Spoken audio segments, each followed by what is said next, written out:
How's it, everybody? Welcome back into the Paper Plane Inn. I'm Mikota Nui, and thank you guys for waiting for me to come back live. It is so good to see you guys here today.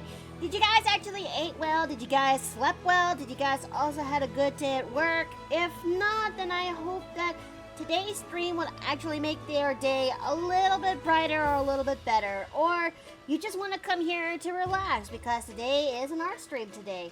So, how is everyone today? How are you? Are you guys doing okay? Did you guys eat fine? And Apex, Ice Drain, wow! Welcome back, welcome back. It is so good to see you guys here again. I'm doing alright. I just, if you guys actually hear some sort of a buzzing in the background, please pay no attention to that. That is my laptop's fan that suddenly kind of went off like that, and, as much as I want to restart my computer to make sure to see what's going on, we already are in deep, and I think we may have to carry on with what we could, if we will. But I think I may have to shut that down a little bit later, just so I can actually take a better look and see what's going on. I think it may need a clean or something. Maybe I could actually do that before the game starts later today. Anyway, so, you slept and ate well? That's good, that's good. I'm happy to hear that, really.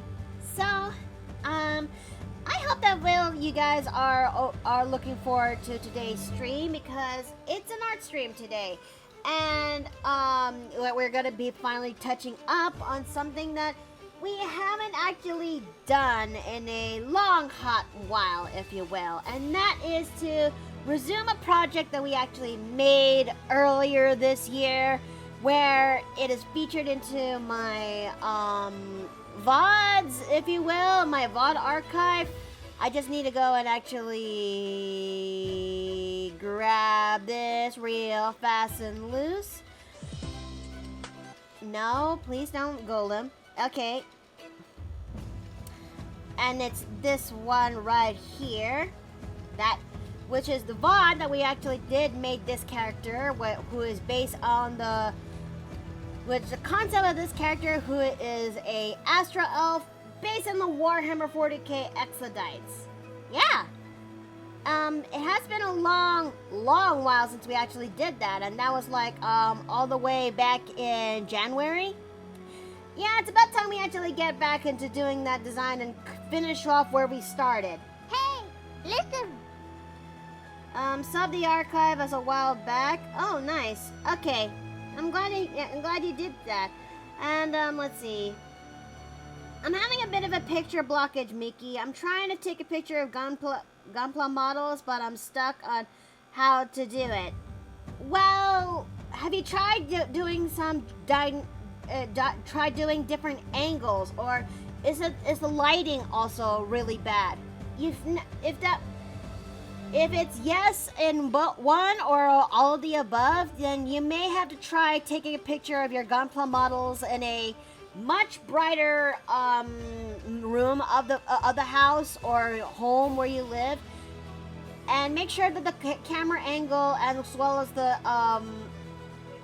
the lighting is actually on P, because a camera angle and its lighting can actually go take a small picture to make it a little bit more better and brighter.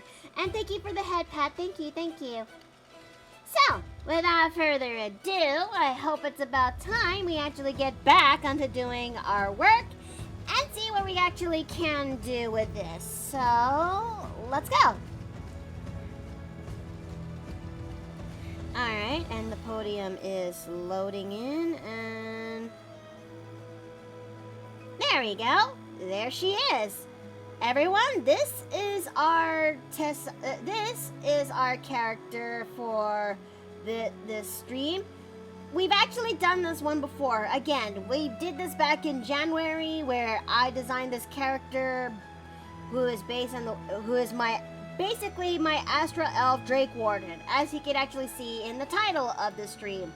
I actually took the time to do some test coloring because if I want to actually do this right, I might as well have to do some color testing to see how well she would look like. And yeah, this is what we're actually going to be going for in here. So, yeah. I'm guessing that the house gremlin is watching TV right now. Yes, yes, she is. It is way too early to summon the gremlin right now. She's very invested of her show, so give her some time, and she will eventually be good enough to pop in, you know. She be extra thick? Yes, yes. I mean, yes. It's how I kind of design my characters, you know? Any character I touch are basically blessed with, well, a pear-shaped body or an hourglass shape. It's my artistic quirk. There is no two ways about it. So, without further ado, we should actually start getting to work on doing the line art, and then we're going to be doing flats. I'm not sure if we're actually going to cover both of them in the same stream, but, well, I guess we could actually try, you know? We could maybe try. If not, well, we're balling with paint, so, but with that, we're gonna go ahead and start, increasing that resolution, because yeah, that'll do. And honey, hi, welcome back. Let me go do that hydrate right now. Oh man, the moment I just stopped talking for a brief minute, I hope it didn't, the mic didn't pick up that. And Bearwald, welcome back. Bought 90 cans of Cola Zero at the store today, and they had it on sale. Oh, that's great. That's really great. Well, getting them in bulk is actually not a bad investment. I'm curious, how would you draw RC from the Transformers franchise, especially with the rise of the Beast versions of her? I don't know who this RC is, but if they are a Transformer, I may have to pass on that. Oh, let me do that stretch real fast. And thanks for the head pet again.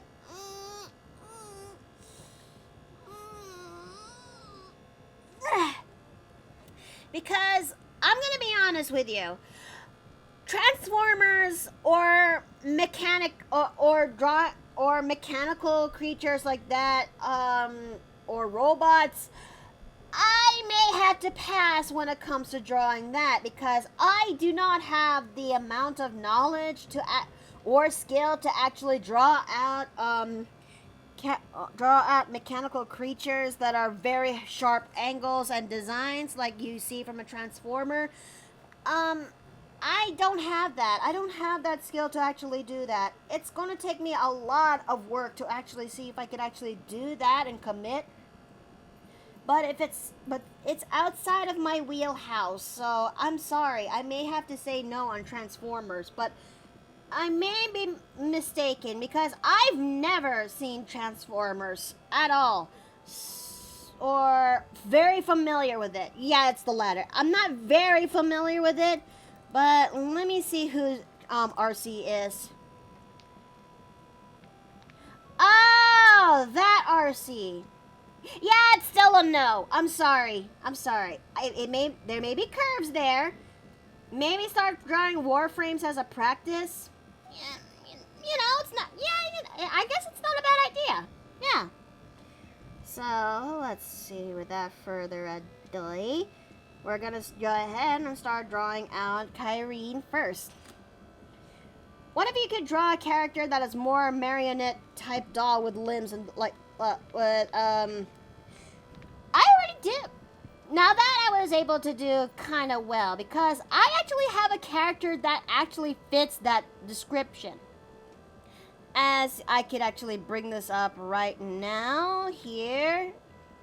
Let's see. Where is she? Okay, Elemental PQRS. Yes, there she is. A character that has more marionette type of doll and limbs of one. I got you.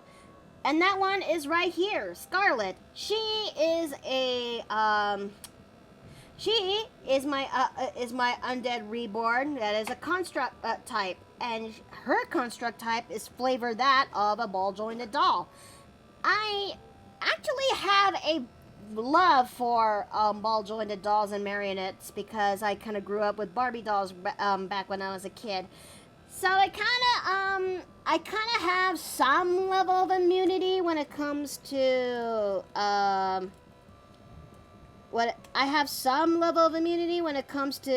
the fear of marionettes and dolls.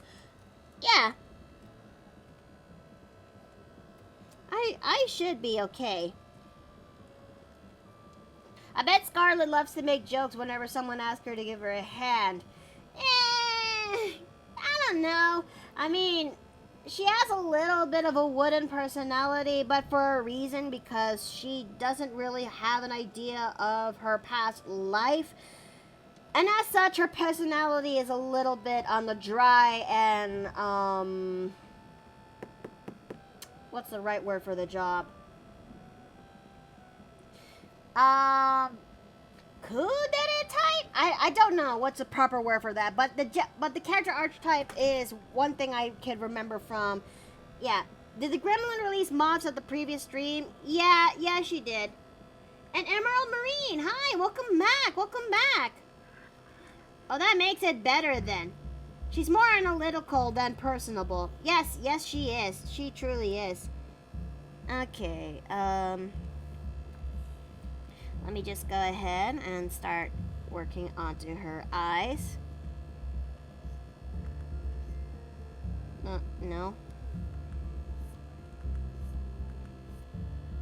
Okay, so we're gonna go ahead and start designing those eyes just a little bit more. I think I may have to increase the canvas just a smidge more. Just a little more because it's, let me increase that resolution just a smidge more.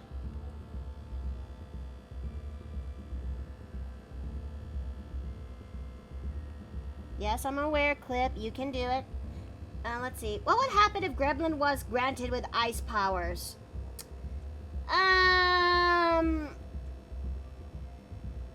Do you really want the Gremlin to be blessed with such with capabilities? I mean, it's one thing that she is already a chaos in a small package, but if she's granted with ice abilities, I think the first thing that comes to her mind is that she would definitely make something in leagues of frozen desserts and bunch, and then she would actually find ways to get creative when it comes to those ice abilities. And I don't want to know what that creative possibilities are going to be, so please don't. Please don't. Everyone is trying their best when it comes to the House Gremlin. We don't want to make her even more chaotic than she already is today. Let's see. She's more connected. She does leak blood, though. Yep, that is actually kind of true. When it comes to Scarlet, the character I showcased before, I did remember how I said moments ago when I said that she is more of a doll. She's more fashioned to that of a ball jointed doll rather than just a standard rather than just the standard Frankenstein-ish doll. Well, that's because wait, how long have we been?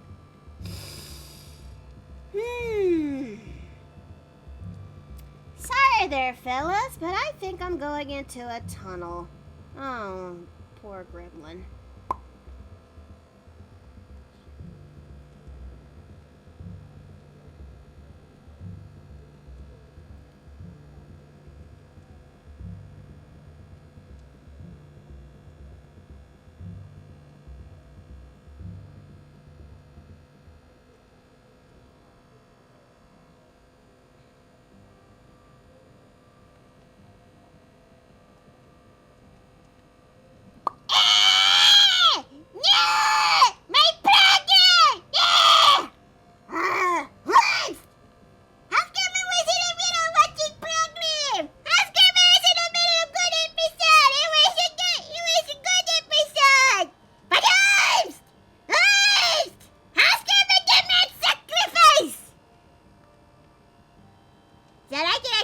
your nuts as compensation. Huh? Huh. Wait, I'm the only one in paper plating right now. I'm the only one in paper plating right now. And House Criminal's in the middle of watching her show, but everyone wants to do it. Everyone wants House Criminal early then. Well, House Criminal knows what she's doing.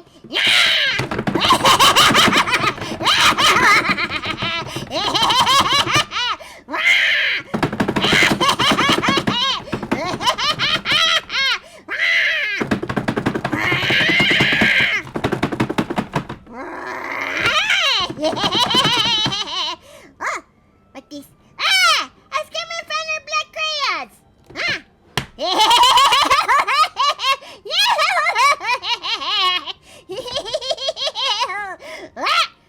And it's got the wet ink. Yes, good. Now that screen is covered in black crayons. And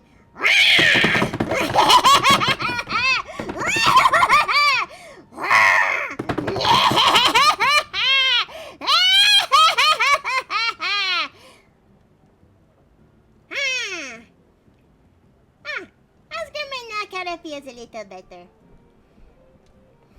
What is everyone doing again? What is it? Huh? Peace offering?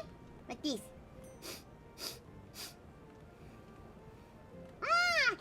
It's a new kind of cookie.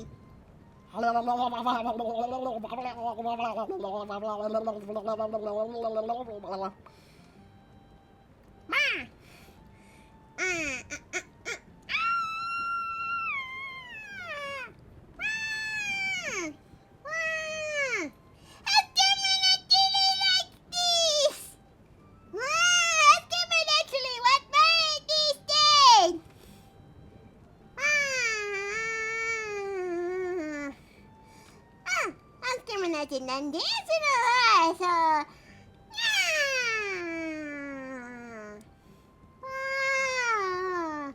how can we just like can I Scareman have more of this?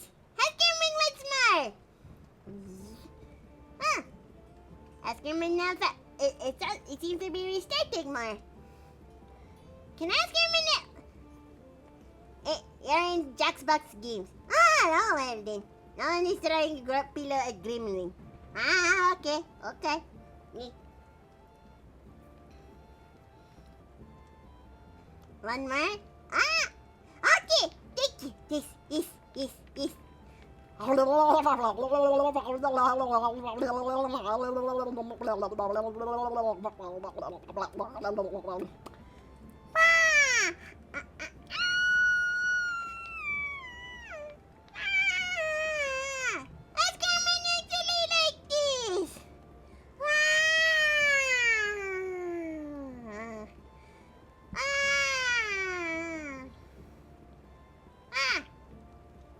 Can I Scareman actually want more of this? But okay.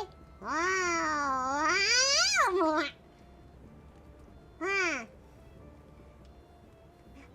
Scareman now finally is gonna go back into project. Commercial time is over now. But I can't eat. Wait, what's this?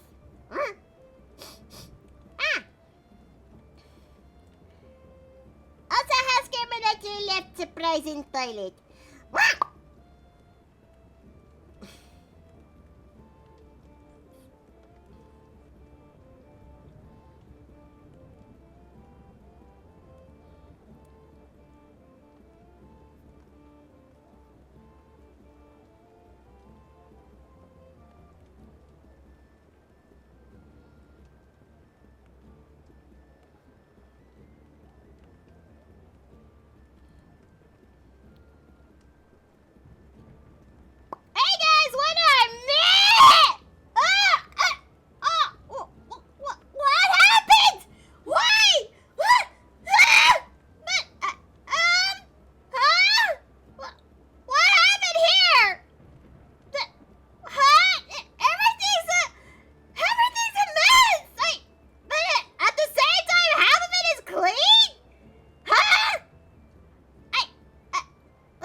anywhere.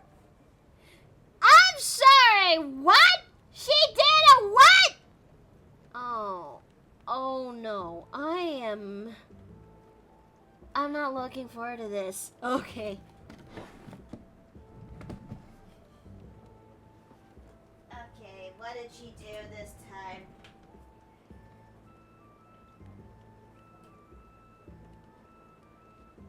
What did Angela fuck? Huh? That is not supposed to. Huh? Ow! Okay.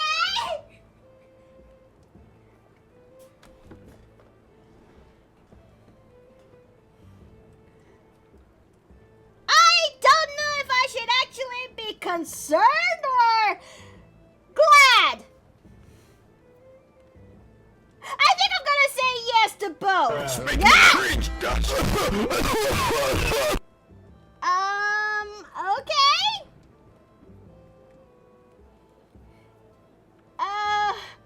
I think I may gonna need some help a little bit. I think I'm gonna need help with the cavalry a little later after tonight when the inn's closed up for good. I mean, closed up for the night. Closed up for the night. Sheesh. Okay.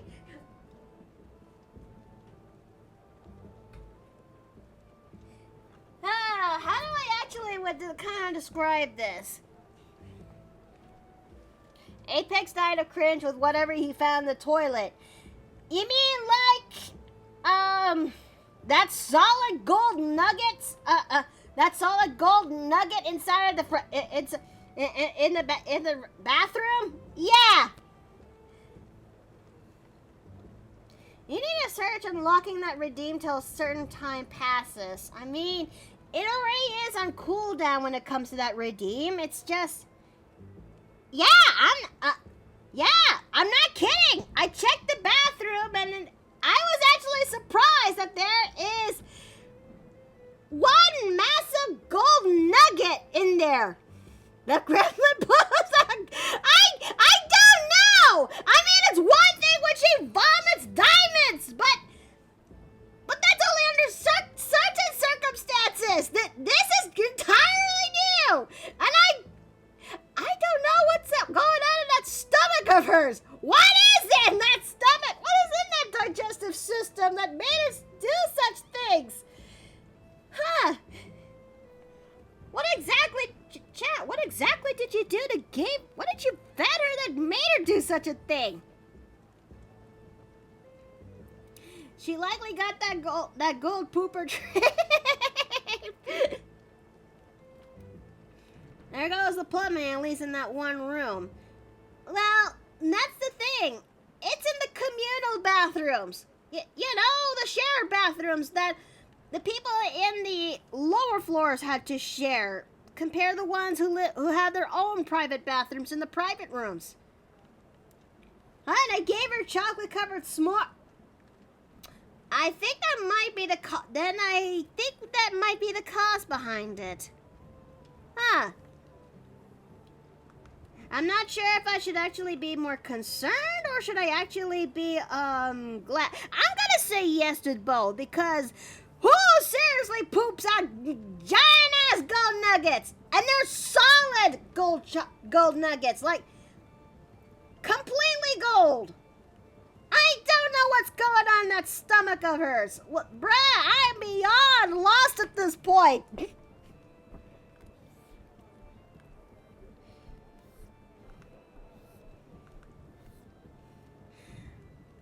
Okay. I'll never understand the Fae. Depends on the size of the nugget. Shit. How do I describe the size of this nugget?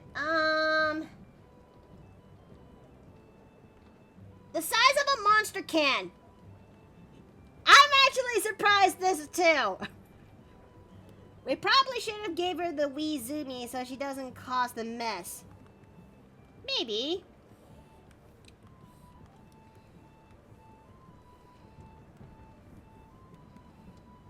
Okay. Boo! Hi, Shads! Hello. Hi! Excuse me, What's the going- gremlin poops gold and throws up diamonds. I'm more confused now. I'm as confused as you are! I mean, the gremlin caused chaos a moment ago, and then Steve gave her the chocolate-covered s'mores, and when she left, You did what? well, I told Chat a few times now, several times now, that it's not a good idea to summon the house gremlin so early, especially since she wants to use that time to actually do her thing and watch her show, The Fearbolt King. And someone in Chat brought her out early, and Turbo King? yes, it's her favorite show, but yes. And someone You sure you didn't mean to say Fur Bulge King? That's gonna haunt me to the end of my days. Sorry. But yes, the gremlin, from what I heard from the grapevine, the gremlin caused chaos in the wake when there is no one in the inn to stop her. And Steve tossed chocolate-covered s'mores in her way, and that made her really happy, and then she disappeared. And I also found a solid gold nugget in the communal bathrooms of the inn that is the size of a Monster Energy can. And I don't know if I should be concerned or be... I was gonna say, should we be worried about that? I don't know either! It's one thing when she vomits diamonds when... under specific circumstances. But She can vomit diamonds? What? yes, she can vomit diamonds under specific circumstances. That's news to me. I mean, it's kind of common knowledge now in the end, but now you know. Indeed I do. Did anyone record Gremlin making the mess? I don't want to find out. I don't want to find out. I think it's best if we don't find out. So, wait. Oh, I haven't seen that redeeming done in a while, so flashbang, flashbang. Ha!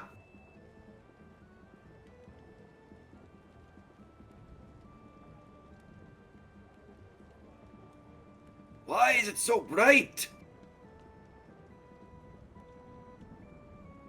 Probably because I did not have the time to make animations to do a proper animated segue, if you will.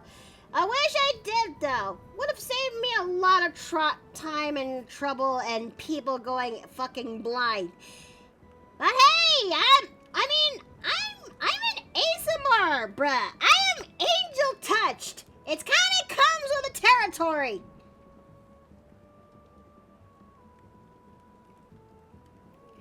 Though it would be actually, it would be something else if I actually can do this in Garry's mod, though.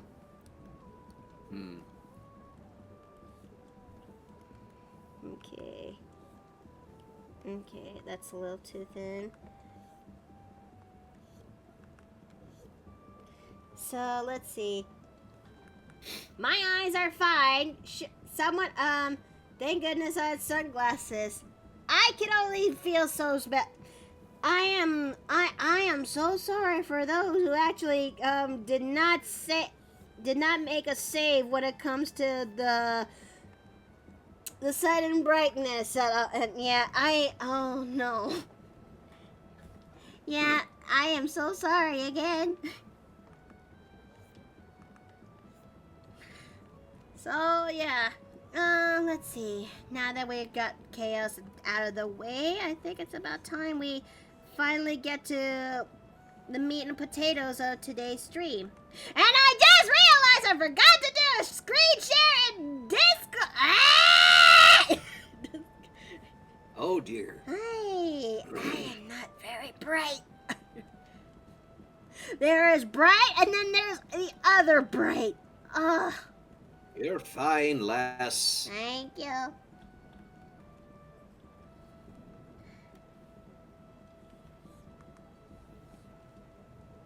Let's see. So let's go ahead and then.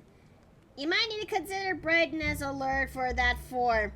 My headcanon for the brightness is that it works like a divine censorship, as a transformation sequence is similar to an old school anime magic girl sequence.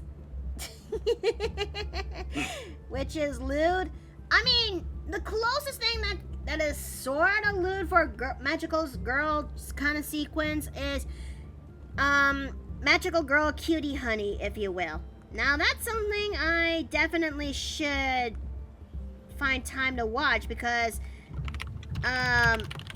it truly is something else, made during an era that sadly we will never be able to have ever again, if you will.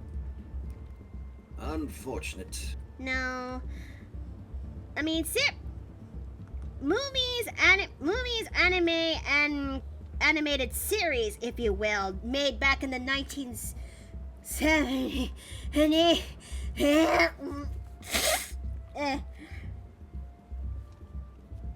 are pretty much a product of the time that we will never be able to see that be replicated ever again. Especially as time goes on, everything becomes a little bit more conservative in certain areas of the media, which is dumb and utterly annoying, but that's a sad reality. Okay. Thank you. Even angels also need time to sneeze. Ugh. I'm okay. Yeah. I'm home. And Lunar, hi! Welcome back! Oh, I just realized I forgot to make a timer on this. I'm not, okay, wait, can I have, there we go. Thank you. Can I have that? No? Okay, there we go. Let's see. It's sad indeed. Unless massive changes happen, there will be the one old media studio that returns back to the old school styled media. I think it's more the case of there was some level of freedom you can actually do back in the day.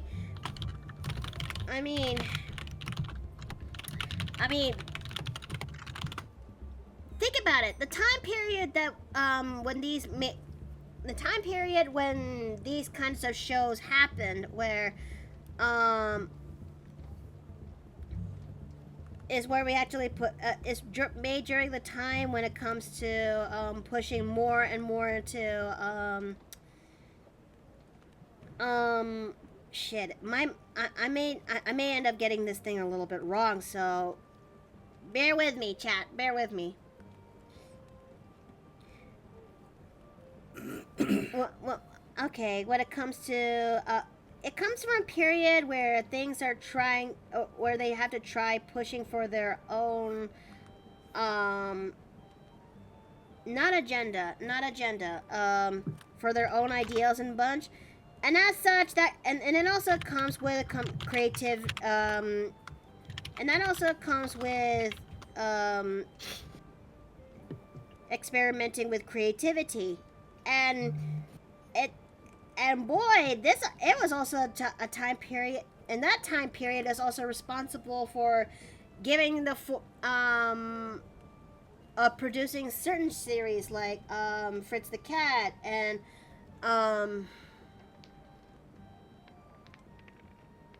I don't know how to actually say this without making people go and research it for it. I think it's better if I don't. I think it is better if I don't. Mickey, Grandma may also use her black crayon earlier when she was alone. Oh. That could explain why I saw some smudges of black crayon onto the screen. Wow. Okay. So...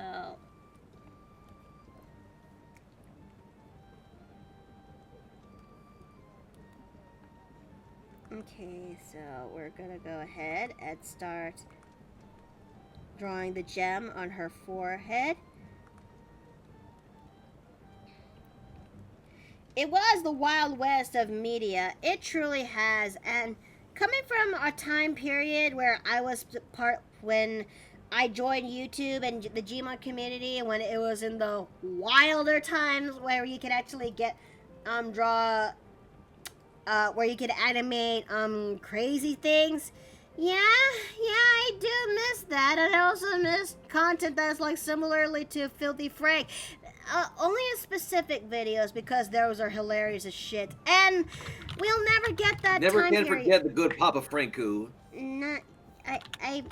Frank, I'm gonna miss, I miss Frank, man.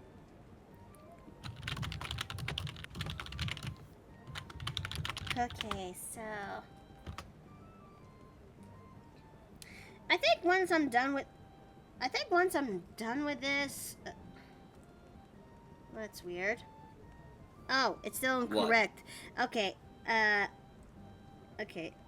For a minute there, I thought I did an oopsie, but that's on me. But no, it's just my mind, playing a little bit of tricks here.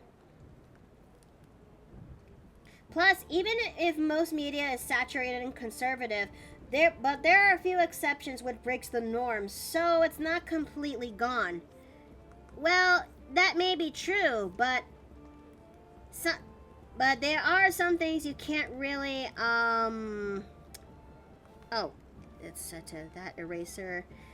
You can't really do again these days.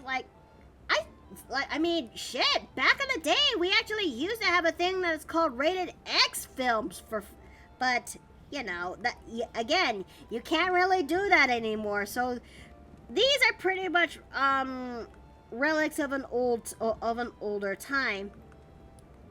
Nowadays, most films... It seems like society's been a lot more sensitive lately.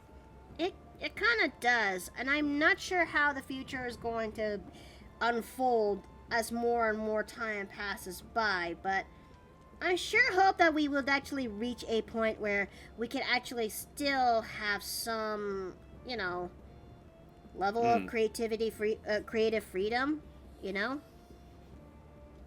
Yeah.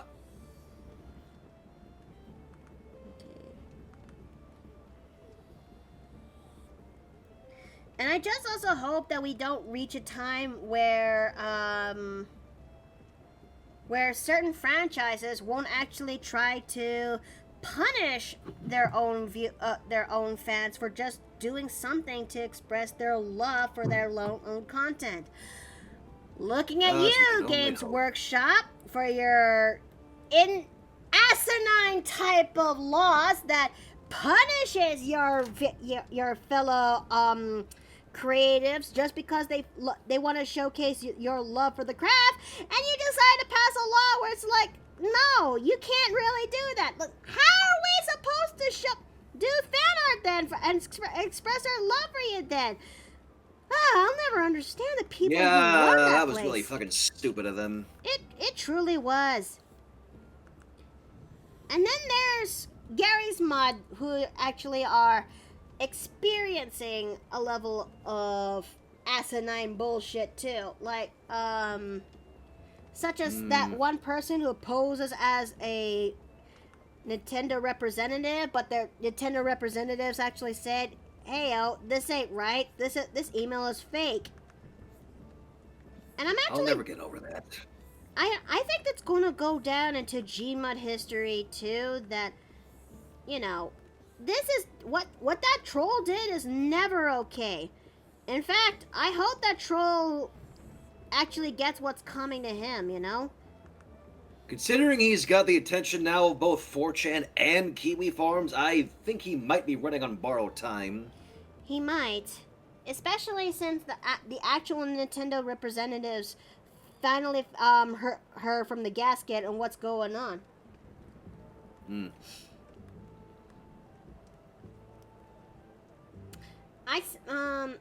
Now, for those who are actually not sure about that one, allow me and Chad to actually help explain very briefly on this. So, for the past, month or two now, or has been going on for some time, somebody actually somebody from the supposed representative of Nintendo had sent a cease and desist order to take down any of the models, any of Nintendo property models in the Garry's Mod workshop. And Garry's Mod is a sandbox style game. Is a sandbox game that is released back in the 2000s, where you can actually make your own custom game mods, your custom maps, or you can actually just take any of the models that was ripped from the games and have them into your game, just so you could either do game modes or machinimas, if you will. And Shads and I, this is the game that actually got us to where we are. Our paths may be divergent, but the roots are still there. Anyways, it turns out that person who sent out that cease and desist is actually not an actual employee of Nintendo of America, but some goddamn troll. And the troll's threat worked briefly for a while. And certain sites like the Garry's Mod site and Face Punch themselves tried to comply with that, and they actually tried to take down any of the Nintendo property models that exist in their library. And this utterly pissed off the mass that is the community, because that is not exactly fair. And that is where it got the sleuths of the internet to actually investigate. The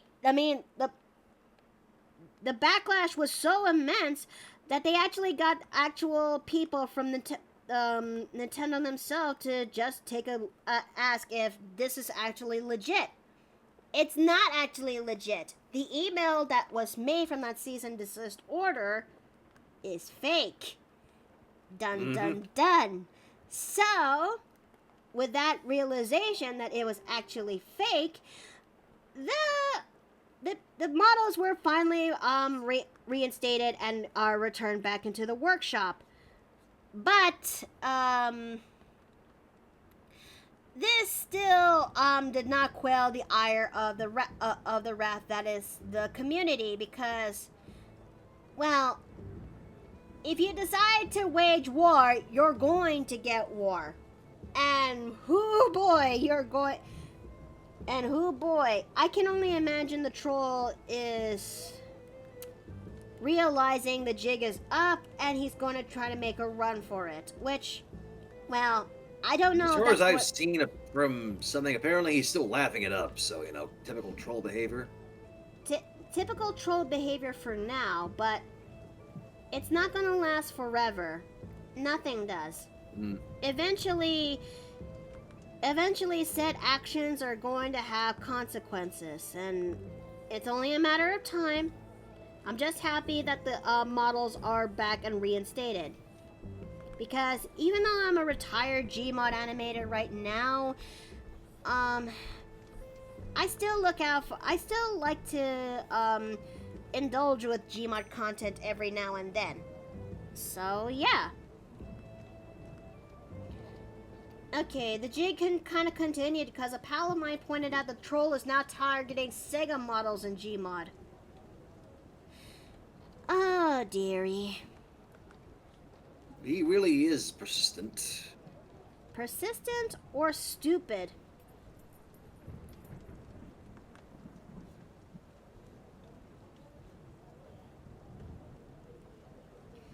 Okay, so the internet mob is scary with investigators when they combine and focus the efforts. I mean, I still remember Internet Historian's video when he actually showcased the story about the the bike log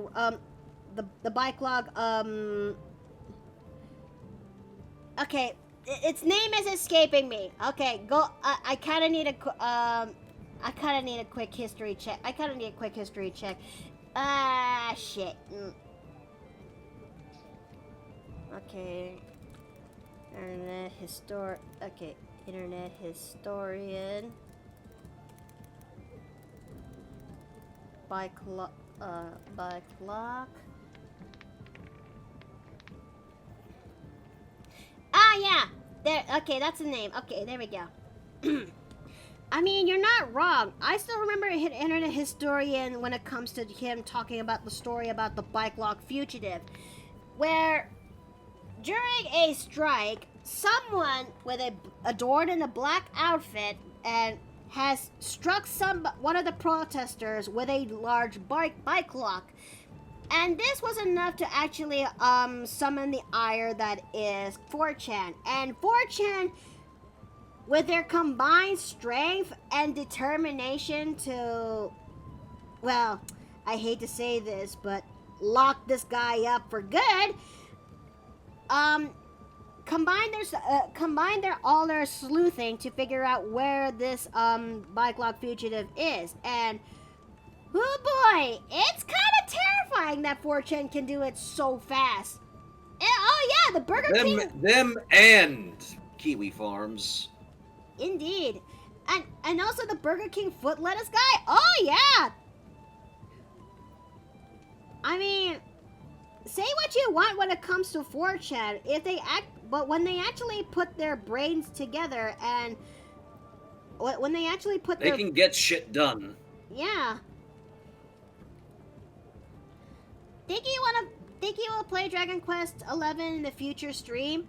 Possibly, because I've never played a single Dragon Quest game before, so this might end up becoming the game that introduced me to the series, so yeah.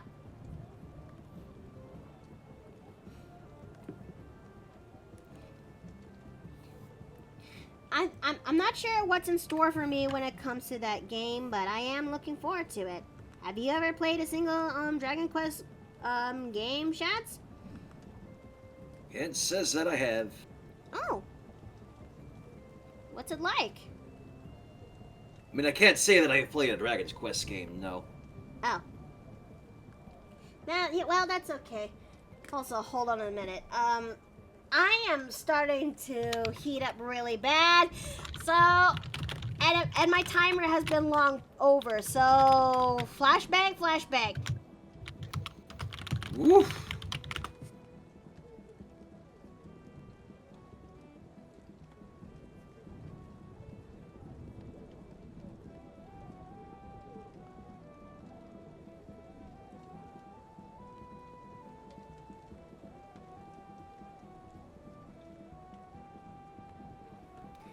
Okay, I am much better.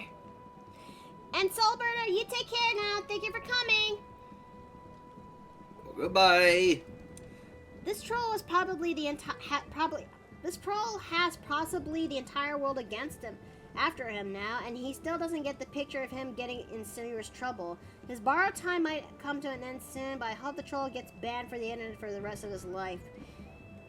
Maybe. Also, considering the fact that what he's doing is likely straight up illegal, I don't think it's going to end well for him if he does get caught.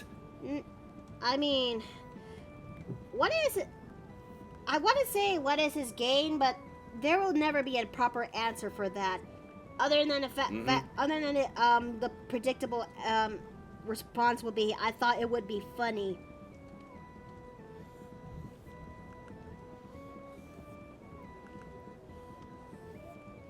Okay, this is what happens when you watch me cut a new stream with a white button. Okay, that's a good one. Okay, maybe I should definitely decrease this, the canvas of this thing, because it does seem to be a little bit laggish.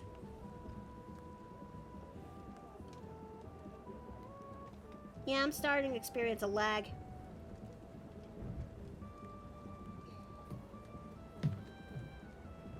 This is bad. I'm starting to experience a bit of a lag, so I'm gonna try my best to decrease this, the canvas just a smidge or two, and see if that actually affects the,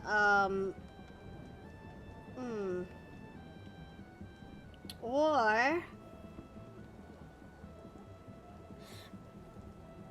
I could actually try drawing this in a different canvas to actually help save me time.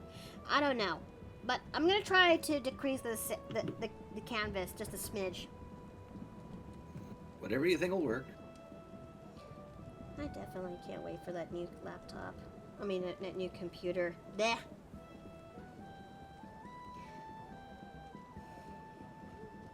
Let's see. But the one with the Amos Gold video, when he watches the interview with some business school professors who have published books, say present day produces far too much bad with adults and kids. Present day produces far too many bad adults and kids by the result of economics. Okay.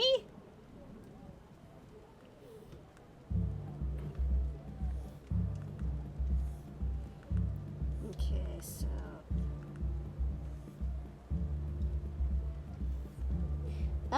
okay, I just want to get this booba right. Okay. I just want to get this booba done right. Okay, that looks just about... Okay, that looks pretty good enough.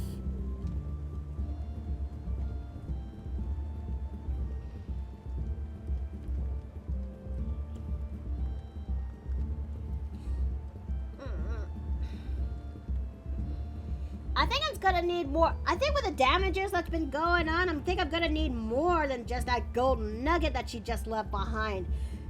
I think if anything, we might need the strawberry dipped chocolates on the ready for her to eat.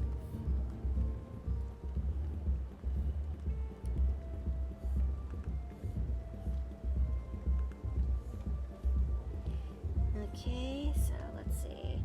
Back with the economics, meaning that when people feel hopeless with income and lack of schooling and real life skills, get them into trouble.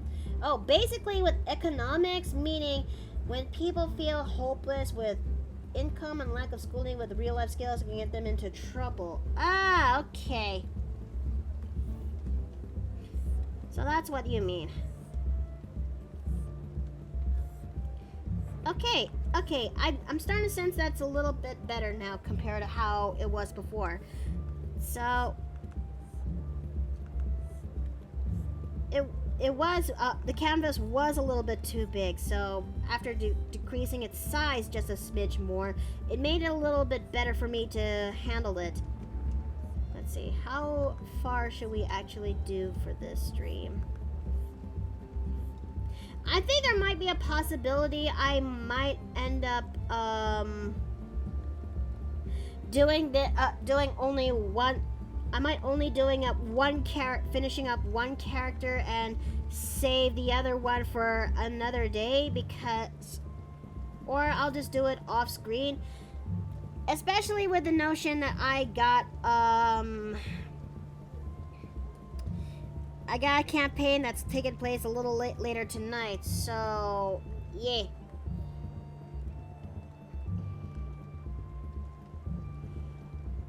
Already preparing chocolate covered strawberry, so way ahead. Okay.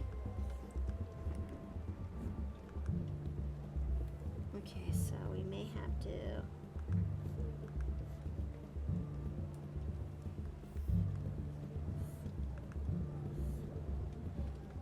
Oh, I can only imagine how messy it is when it comes to the playback of this.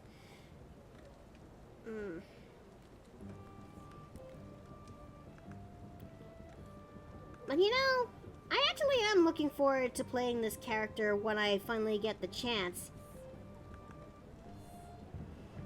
Because I've never actually done a ranger type character. I've never done a ranger at all, plural, at all, because my usual go-to when it comes to games is that I'm the support, if you will. I like to go and help out healing others.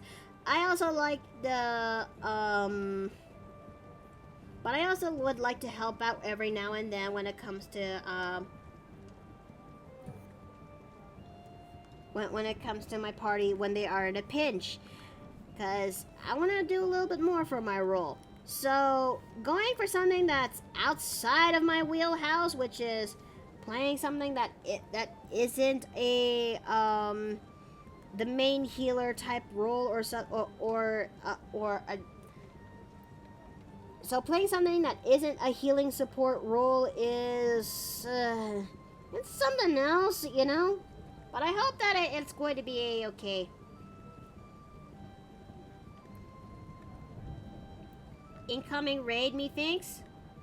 Huh? Uh-oh.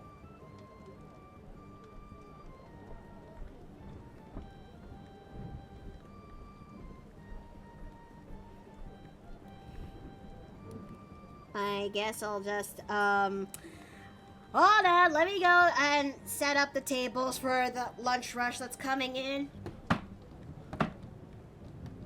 Okay, and, alright, okay, there you go, that should be fine.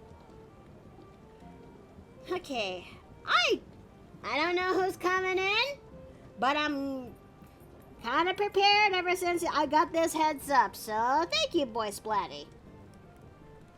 Indeed. Have you ever considered giving D&D a shot, Shads? I've wanted to, believe me. Now, I think we may have to start you off with a module or something, because as interesting as it is to go with a homebrew campaign, aka a campaign that has its own story, its own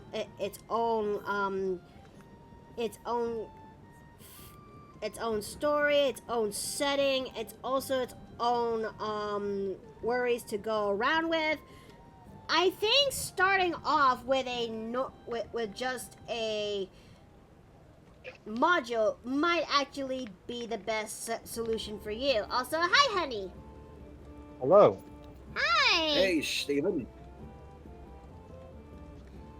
I asked Hold on, Chad. me, I'm just taking a break. Okay, sweetie. But I yeah. mean, we can always try and bring him into some of our own teams. Yeah, but which one would it be though? Because we're a part of so That's many. the main question. That's the big question. Because Shads wants to give D&D a chance. He just doesn't know which one is the right one to start off with.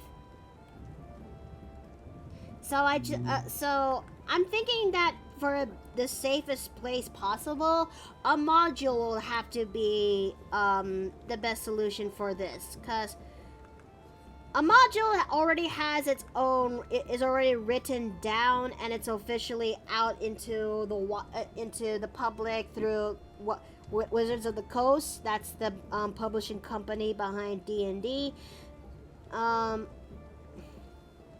And with modules, you can actually go and there actually are beginners friendly there actually are beginner friendly modules for those who are standing out, such as one of them is. Oh my goodness, gravity! Ashra, Runia, hi, welcome Raiders, welcome to the Paper Plane Inn. Hold on. Hello. Both of them right there at the same time? Yeah, I'm actually surprised too. Oh, boy. Oh, Lordy. I don't think that was the only raid if you hadn't noticed. Hey, What? wait, there was Runia and Azura. Who else is there? No, not That's what I was Azura, talking about. Ashra. They were having that. Ashra and Runia, yeah. Yeah. Oh, okay. But Raiders, Sorry, I welcome, misheard. welcome into the Paper Plane Inn. I'm Mikota Nui, and wait. Oh, wow. Well, that's a. Now that I look into my screen, that's a way to actually introduce What? the Raiders. What? Well, Oh, nothing. It's quite a view for the Raiders who came in. And so is this sound effect. Da-da-da.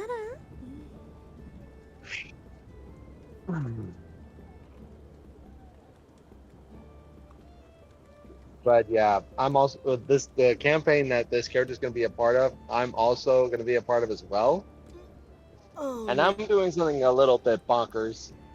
Oh. Oh, it's this redeem. Okay. What? Oh dear. Ulu? Oh, please kill me. Ugh. Can I have another That's right. arara, please? Anything but. Making me cringe, Dutch. I'm so sorry, sweetheart.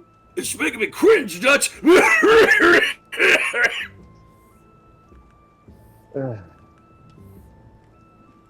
I am so sorry. I need a quote again. Welcome to Saucer Lost with the Vanderlyn gang. Micah! Show us your hentai. Apex is now dead, and I do not blame him. Bruh. So. Jesus! Jesus! Micah, is that a tramp? Let's see. Yes, sweetheart? It's just not one. I don't know how to respond to the quotes that are uttering from Chad's mouth here. Looks like Micah's gay. You know what we do to gays around here, boy. No, that's, I think I'm gonna need to. For the record, I'm seriously quoting the source. I have absolutely no problem with anyone from the LGBTQ XYZ community at all, As obviously. someone, as a bisexual woman, that was close. That was close. That was close. But since you're quoting a meme, you're quoting a meme, that was close. I actively do not have any problem with people like that. Seriously. Good. Fair enough. Fair enough. But essentially the same character, because fun fact, this character is actually based off of 40k Eldari. Yep. And and for those who are not in the know, Warhammer 40k is, how do I describe this? How do I describe the It's a penumbra of misery and woe, yeah. flavored in sarcasm. And What? Okay. Starting my coworkers. Okay. So let's see. But as I'm technically still at work, I'm just on break. Oh, okay. That makes a little bit more, and that is a little bit more concerning, honey. What? So hold on a second. I just realized something when it comes to my design for her top.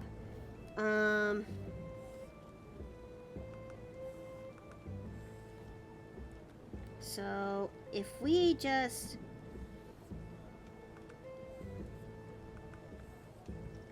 there we go.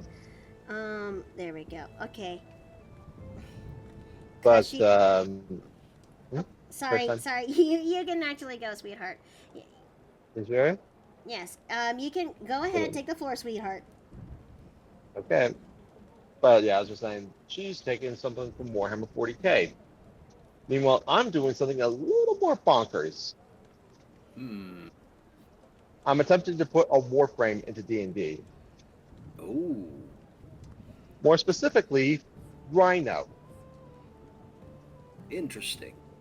I mean, with D&D, you can bring just about anything that comes into your noggin, so long as it's something that could make sense mechanic-wise in terms of your character. And as far as I can tell, with this book that we're using, this supplement book, we do have essentially a case of essentially symbiotes, which can be flavored as the original infection that makes up the Warframe. Then I just need to make a barbarian, and I got my tank. I got my bruiser of a tank.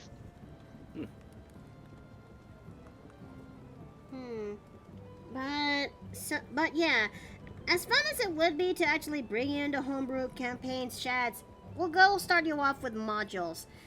And I appreciate that. I think I know just the guy who could actually help you out I think I know a guy that could be helpful when it comes to introducing you to D&D. Oh. It's just that we're not sure if in our current predicament that's possible. What do you mean? Cause You mean Savage? Yep, Savage. He does have a tendency to do a lot of homebrew stuff, doesn't he? Yep. And the only modules that we know so far are the ones that would take place in Wednesdays. I could do it. What? You sure, Catman? I've been setting up to run the Pathfinder beginner box for like a year now. I could do D&D too. Well, okay. In theory, mind. Still, if no one else can do it. I mean, gonna throw this one out here. I know Afton has apparently done a fair number of campaigns. And He's been trying to set one up for a while. You could probably convince him. Yeah, and while I will admit to my misgivings about the kid, I know he's a good kid at heart. I know he'll throw his all into it, so as long as we just go off a by the books module, we should be okay. I think we also need to start small in terms of a party-wise as is. Something that doesn't become too overwhelming, and something that's enough to actually help Shads to learn the ropes. Average party size tends to be 4 for this reason. Me? Yes, Lord Bloth? Let's see. Nerdicky or another D&D tuber try to bring Zim and other video game characters in. Ah, okay. And Savage! And speaking of the devil, Savage! Hi! Welcome back! We are just actually discussing more about D&D as my friend Shadow here, as in the one in the top hat, Hello. is experiencing wants to get himself into D&D, but he is unsure where to begin. And we're thinking that to actually help out with Shads, that he's gonna a game that's in a module would have to be a game. I can't even speak. A module campaign might be ideal for Shads, as well as a small party number for him, because small enough that'll actually allow him to contribute, but also small enough to actually help him learn the ropes. Small enough to be contributing, but not so small as to be the only one contributing. We don't want to shoulder the entire campaign on one person. No. Any party will go nuts after 10th level, so a short campaign which ends around that mark is good. For old school 3.5 edition module, Red Hand of Doom ends at 11th. Would not be too hard to convert it into 5th edition. Fair enough. And yes, that is quite a position. And yes, a module campaign can be very good, especially if the DM is new. Well, do you think Afton or Catman might fit this? Can you do this, Cat? I've largely been looking into beginner boxes because I'm very new to DMing, so I don't know if I could run anything bigger. I could look at it, but I make no promises. Fair enough.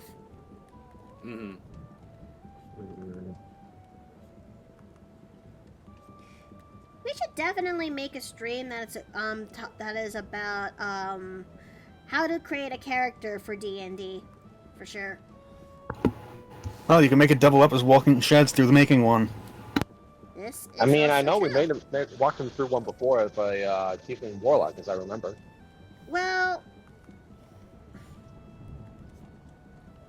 That was ages ago, though. it was ages It ago, was. so it's going to take a while for us to need some level of refreshers and bunch.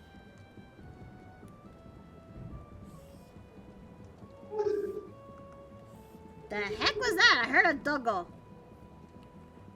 No, that's one of the boys. Ah, Anyway, that's probably the time for me to probably get off my ass and get back to work, so I can hopefully be home in time for the game. alright, sweetheart. You take care. Also, all this Alright. said, if you are looking for like entry-level modules, Lost Mines of Phandelver is a fan favorite. Oh yeah. Let's see. I'll catch y'all later. Take care. I'll still watch the stream, but I'll catch you later. Alrighty, honey. Okay, hon. And Masky, Love you. hi. Welcome. Love you too. Yeah. Aw. And Masky, hi. Welcome. Welcome back into the Paper Plane Inn. And yes, I am currently making. Moss. And yes, I'm currently making a character who I've done in the past, but I did not have the time to actually finish her up, so I have a feeling we're only going to be doing her line art today because, well, her Drake is, doing the Drake at this time period is not the best idea, especially since I need to punch out at 4:30 just so I can actually go ahead and start making dinner on my end. It's spaghetti night. Oh. So that's gonna require some time. Let's see. A comparison I came up with is a module like a Lego a D&D module is like a Lego set. It both has all the materials to make the set as well as the instructions on how to make the set. You begin with that, then as you get more comfortable and creative, you start adding new things, which allows you to just mash cool stuff together. Yeah.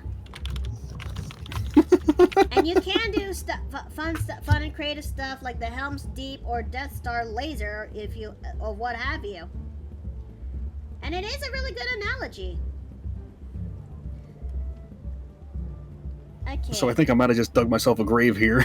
What did you do?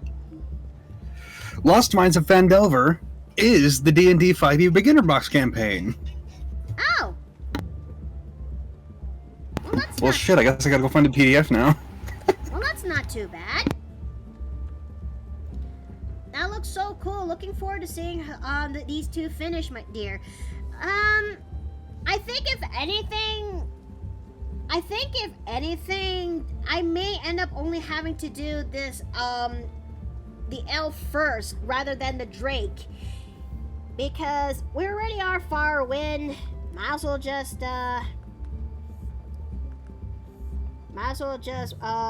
make her bed and lie in it. But yeah, she is the subject for today's stream, where I decided to go and make a ranger who is a Drakewarden, which are basically rangers that have drakes for companions. Drakes for companions, which are I believe they are creations that have. I may get this thing wrong, so please bear with me.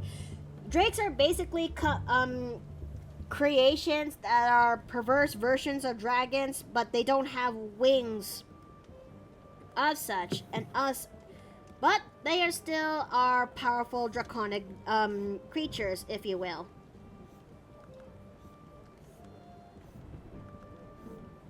So we may have to work on this. Now, as a DM, I get modules for the pieces and occasional instructions on how to use the pieces I want to look so right. Actually, do you have difficulty drawing animals? I've been trying to improve myself, and in fact, I'm working on the werewolf characters and trying to finalize her coats and parts. Yes, I kind of do have difficulty drawing animals. That is my 1 week. Is an admission for me. I am piss poor when it comes to drawing animals, or piss poor at the worst.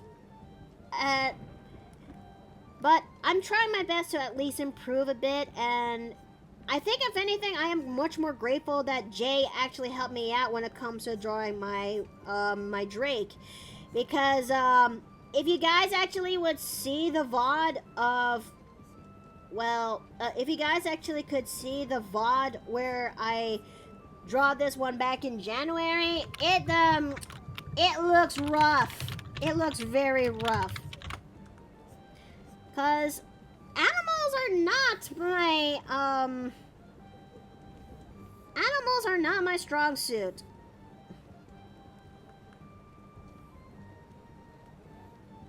Okay, so the Drake Companion is the Drake Companion is a draconic spirit in physical form, which can either be used as a spirit or a soul residing of dragons or pieces of existing dragons that then can be made into a physical shape. Ah, I thought when it comes to when it comes to Drakewardens, the Drake is always there, you know. You know, always there, always close by, always physically there. Okay, so let's see. We've kind of done enough so far.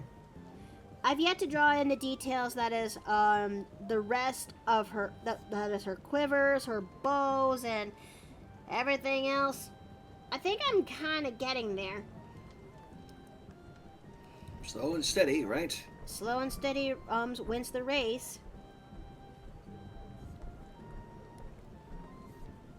But I still need to figure out another way to actually ink a little bit faster, because we're almost 2 hours and 30, and we're almost in the hour and 30 mark.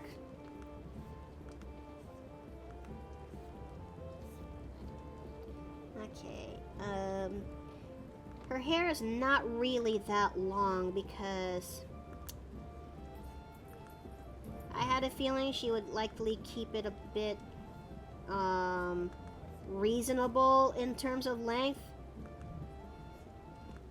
Because for those who need a bit of a refresher, she is inspired by the Warhammer 40k Exodites, Eldars or elves that decided to actually do something to prevent themselves from any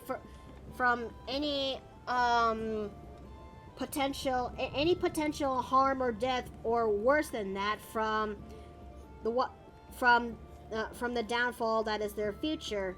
And in this case, she is a astral elf, which are basically space elves, if you will.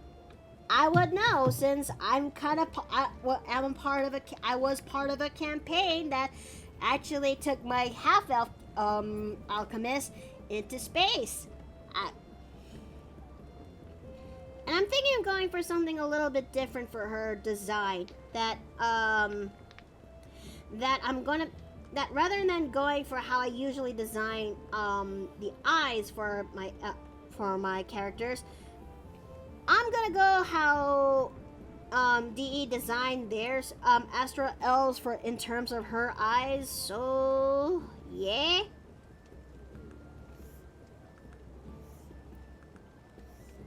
Okay. Now, for those, I'm not sure. Now, I think I'll try to run as best as my I think inking is always the longest for us to artists, especially if you're a perfectionist. Yeah, it does, and I'm not sure how well I would. No matter how much I tried, it always keeps coming back to bite me in the butt. Okay.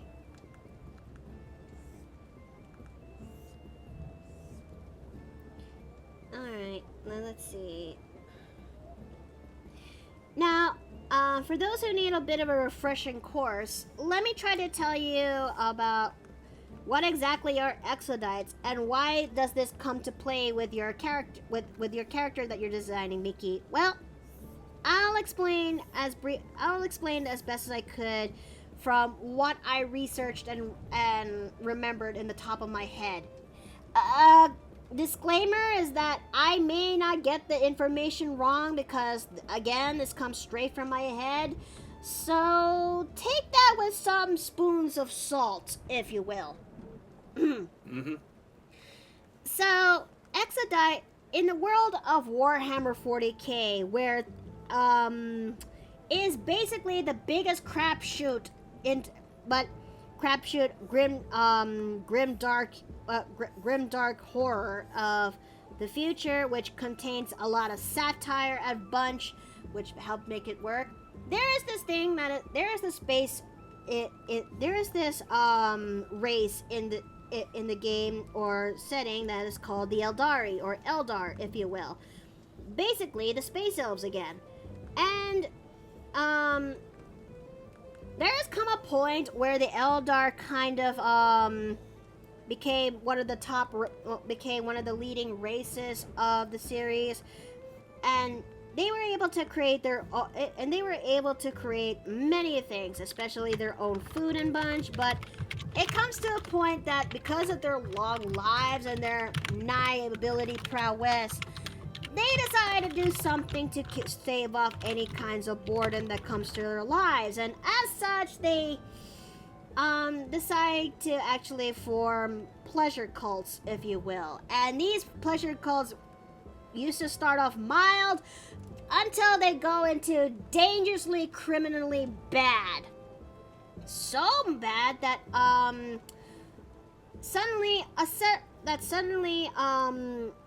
a different brand of the Eldar had been blessed with it went from steady nosedive to straight up criminalistically hedonism. It was so bad that sections of the Eldar are granted a vision that is the downfall of their race that is to come, which will take place thousands upon thousands of years later down the line. But they don't want to stick around to find out, because to do that is going to be the end of their lives, or basically death, or even worse than that. So those who actually do not want to stick around to find out left their homes, the craft worlds, if you will, and go into the farthest away from the galaxy as they could, so they can actually get away from the cataclysmic backlash that is to come. Thousands upon years later, that cataclysmic finally came, as a chaos god Slanesh was born from the hedonistic, criminalistically bad hedonism, and as such, hundreds of craft worlds of the Eldar Empire died upon her birth, and it also went as far that some of their souls also got absorbed into the process upon Slanesh's birth. The surviving Eldar who managed to get away from that found themselves into planets in the outskirts of the galaxy, and they actually began their lives anew there. However, they decided to leave behind some of the traditional craft worlds in high fantasy, if you will. High sci-fi fantasy, if you will, to something much more down to earth, or as down to earth as you could possibly get in the world that is Warhammer 40k. And as such, they formed their own colonies. That is the Exodites, if you will. Basically, the closest thing you can actually get to druids and rangers. That is the Warhammer 40k. And they also have a bit of a system, but even so, that they actually made their new way of hunting their own food and living simplistic, normal-ish lives. They are still Eldar, meaning that if they died, their soul will instantly be consumed by Slanesh in order to actually fuel that chaos god up. So this extends to the craft worlds that still survive. Yes, they do survive, and the Exodites too. That they have this thing that is called the Soul Stone that is always on their person. That when the moment of their death, the Soul Stone, their soul is instantly be filled into that Soul Stone, so they would actually be safe and sound and not be consumed by Slanesh. And And in the Exodites terms, they kind of created this some sort of a system that where soul stones kind of are placed into, and they are actually be placed in a system that is basically their own sort of nirvana / heaven, if you will. It's a system, but it's the one thing that kept them safe and sound away from Slaanesh. So, yeah. And that's it. And that's the main inspiration of this Astral Elf Drakewarden that I'm making. Let's see. Indeed, a Drakari continues the hedonism to this day as a means to appease Slaanesh and not get them sucked dry. And place them into shrines, which works as networks and forms a world soul of a planet they live in. Indeed. Thoughts? Questions? Death threats? You got all that? I mean, that is what I could remember from the top of my head. I tried my best to memorize as much as I could for when it comes to Exodite lore, because it's very interesting. Because when I was given the prospect of being invited to a Warhammer 40k game, but I kind of am not very enthused when it comes to sci-fi. I tried to give it a chance. I tried. So, I ask, is there anything that is the closest thing to that of a druid or ranger build that I could actually go for? And through my friend Sarah, she actually, and as well as Steve too, they introduced me to the Exodites, and I actually came to actually really like the Exodites after learning a little bit more about them. It's very interesting. And also, hi there, Jay. Hey, Mickey. Hi! You okay? No, I had a bit of a rough day. Oh.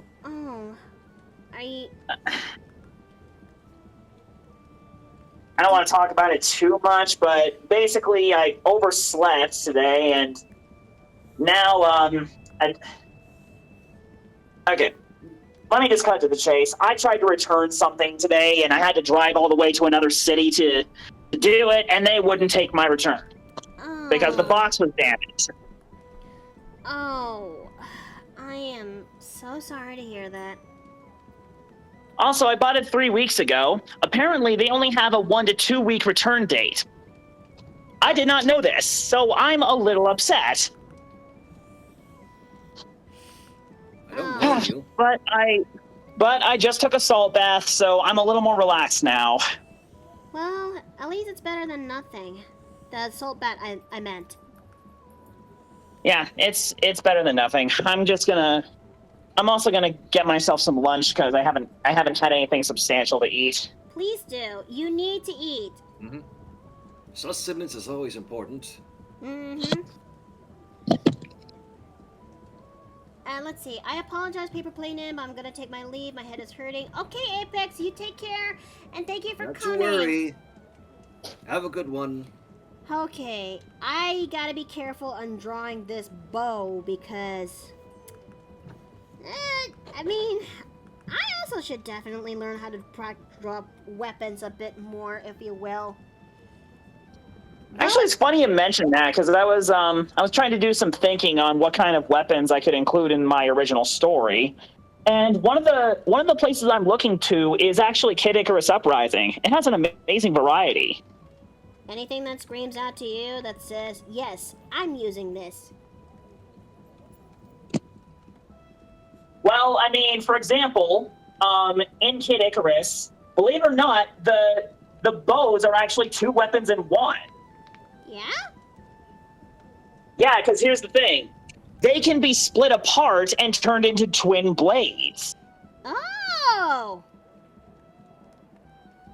And that's something I really want to work with because it's such a cool idea. Okay, that actually, well, that could explain why you actually showcased me the Kid Icarus bows the other day, when I first made this character. Yeah. Because this is the same character I worked back in January. I decided to finally just, open up the back burner and bring her out. Mm-hmm. And they're also incredibly well themed. You got your simple ones, but then you got your more elaborate ones, like the ones that are based on like hawk wings. You got ones that are that are like twin swords in one, and then you got the ones that you got the one that's based on the constellation Sagittarius. It's very cool. Oh crap, baskets. And they also don't really have a drawstring. They fire energy energy arrows. You did actually raise a good you kind of did raise you did raise a good kind of thought when it comes to my character design. I'm not sure how this one is going to fire. Is it going to fire bows or energy arrows? Oh god, my back itches. Because going back to the previous topic about exodites, though they are actually live simplistic lives, there is some level of tech that is still into their own person. As I've seen so many exodites art out there in the wild to get me some references, some of them still have some level of tech, but they combine it with tribalism, if you will. Oh yeah. In fact, Kid Icarus Uprising, it actually combines a whole bunch of sci-fi with some ancient Greek concepts and fantasy ideas. Huh. It's a very delightful hodgepodge of genres, and it fits. It all works so well with itself. Especially since it's playing fast and loose with the whole Greek inspiration. For example, like Medusa is the goddess of the underworld in that story, and is actually the sister of the main character Palutena. Excuse me? Oh yeah, they are twin goddesses, and Medusa was the goddess of the underworld who attacked the humans because she wasn't worshipped. And in retaliation, Palutena cursed her with her iconic snake form. I can only imagine just how much she looked. I can only imagine how grotesque she kind of looks. Oh, you have no idea. Let's see. I just remembered Pitt never learned how to read. Oh dear. All right, Emerald Marine. You know the irony? Yes. You know the irony? They openly reference the internet in Smash Bros. In that game. Oh no. They actually do it really well. Like they even make a joke about Wikipedia in it. What? Yeah, I'm serious. One of the characters says, "Oh yeah, these aliens I learned about them by reading up on Divinipedia." And Pit responds with, "Divinipedia? Send me the link." No. Oh yeah, it's a story that does not take itself too seriously, but it's still very charming. Fair enough. But all right, Emerald Marine, you take care now. Thank you for coming. Mm-hmm. Wait a minute. I missed an eyelash. Plus, there's nothing more metal than an angel using a gun blade. Wait. What does it look like, though? Oh, it has a massive variety. Like the base one looks like your typical gun, but then it actually extends upward and it releases an energy blade. Huh. Do you have the pick for it? It's really cool. Is there a pick? Let me grab one for you. Thank you. I may get this lips kind of wrong, but but that's okay. Okay. I think with the way we're going, chat, we may end up only having to make one character instead of two.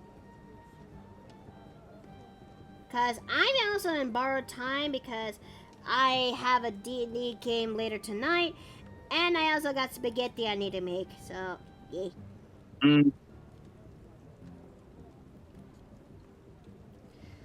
So let me see. But she is turning out pretty good so far.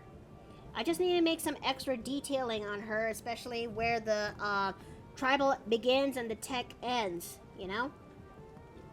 Okay, I shared some screenshots with you. Thank you.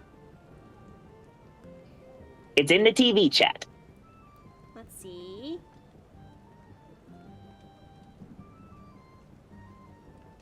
Oof. Oh, so that's what it looks like. Okay, that actually looks really good and really cool. Right? It looks amazing. And there's so many different varieties. I just love it. You got one that's based on a samurai blade, one that's made out of snake scales. You got one that's like straight up just Aquarius. It's amazing. Let's see. Is there one that's based on a Scorpio though? There is in fact a weapon based on Scorpio. I'm listening. Hang on. It's called the Scorpio Staff. Meatballs. Which is a different class of weapon. It's a different class of weapon, but it's still cool. Hmm. Imagine sniping someone from a distance with the sting of a scorpion. I would find that pretty funny. Okay, let's see. Meatballs for that spaghetti? Not really. I kind of make my spaghetti sauce a little bit different on how it was normally made. Plus, I also add sausage to my spaghetti. Well, Sausage, huh? Well, more specifically, I add it into the spaghetti sauce to my spaghetti. But trust me, it brings out a lot into the flavor. And Steve absolutely loves it when I combine it with the Portuguese sausage that we kind of brought with us from Hawaii.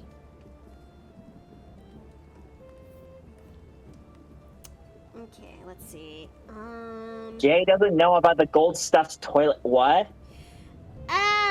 Well... Really? Not even 10 minutes into the stream when I told everyone it's not a very good idea to summon the gremlin because she's in the middle of watching her program. Someone summoned the gremlin when she is in the middle of watching her program. And as such, the gremlin caused a whole lot of mischief and bullshit, especially when no one's in the floor at the inn at that moment. Oh no. Yeah, I mean, I too would also lose my shit when I was taken away from what I'm really doing when I'm really in the mood for something, well, watching my favorite shows and bunch. But anyways, it was then that Steve gave her the chocolate covered s'mores to her, and she absolutely loved it. The inn sort of is still a mess, but some corners are clean, and then she said... Then I heard from Chad that she left something in the communal bathrooms. I looked, and there's a large solid gold nugget that is the size of a Monster Energy can. Oh no! Yeah, I am surprised as you are, and also mortified. So the gremlin poops gold when given s'mores. Is that what you're telling me? Maybe that's a possibility. I don't know. It's one thing when she vomits diamonds if you gave her strawberry dipped chocolates, but this is now a new thing, which I don't know if I should be impressed or concerned. I'm gonna say yes. My goodness. Okay, Masky, you take care now. Thank you for coming. But yes, Chad, please, this is a valuable lesson that, remember, please don't summon Gremlin when it's way too early to, we've been over this.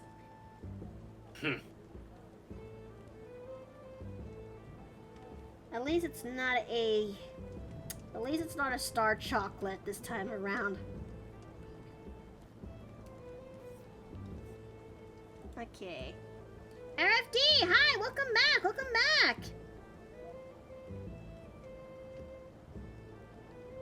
Okay, so, I think that foot might, no, that, okay. What was an idea is not a really good idea. So, I may have to go back to that drawing board of the foot. To the beans. Gremlin has a schedule to follow her daily routine. I think if anything that it provides a valid lesson to, you know, when they're in the, I mean, when someone is watching their show or in the zone of doing such a things, it's not a very good idea to take them out of it when, I don't know. I may be getting this thing wrong, so we'll just carry on. Okay. Okay, so... Alright, I definitely need to grab the other end of that bow, so... Select the vectors.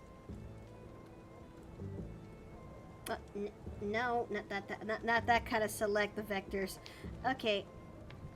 Select the vectors.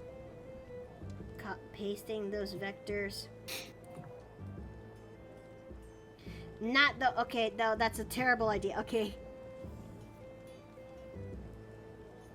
I'm guessing that, I'm guessing the gremlin party at 3 a.m. again. Not really. I think it's a miracle she didn't do that this time around again.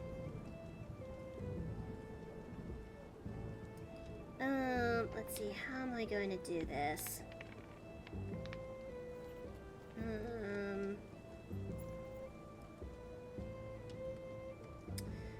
I guess that looks pretty good. Do you think this counts as a long bow or a short bow?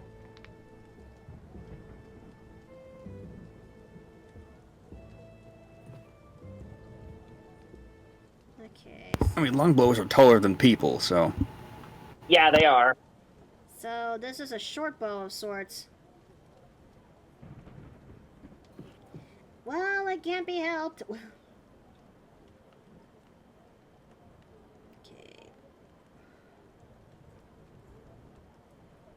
There we go. That looks pretty fine.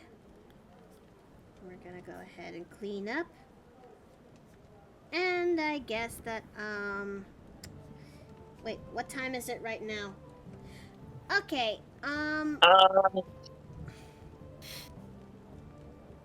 okay, I think we've reached the point where we're gonna do ourselves a, we're gonna go for a break, chat, so let's go have a 10-minute break to actually stand up, stretch our legs. I'll see you guys in about that time, okay? KK. Alright, No worries. let's go take a 10-minute break.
Okay, we are now back.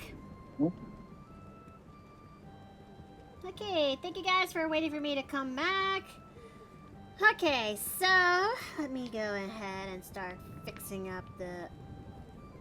I did a little bit some looking back and forth on this on this line art we did so far, and we're gonna refine some of the details on this one before we actually do the flats, and that'll be it for the day. But so far she has been looking so far she's coming together, and that's one piece of good news that I'm actually happy with.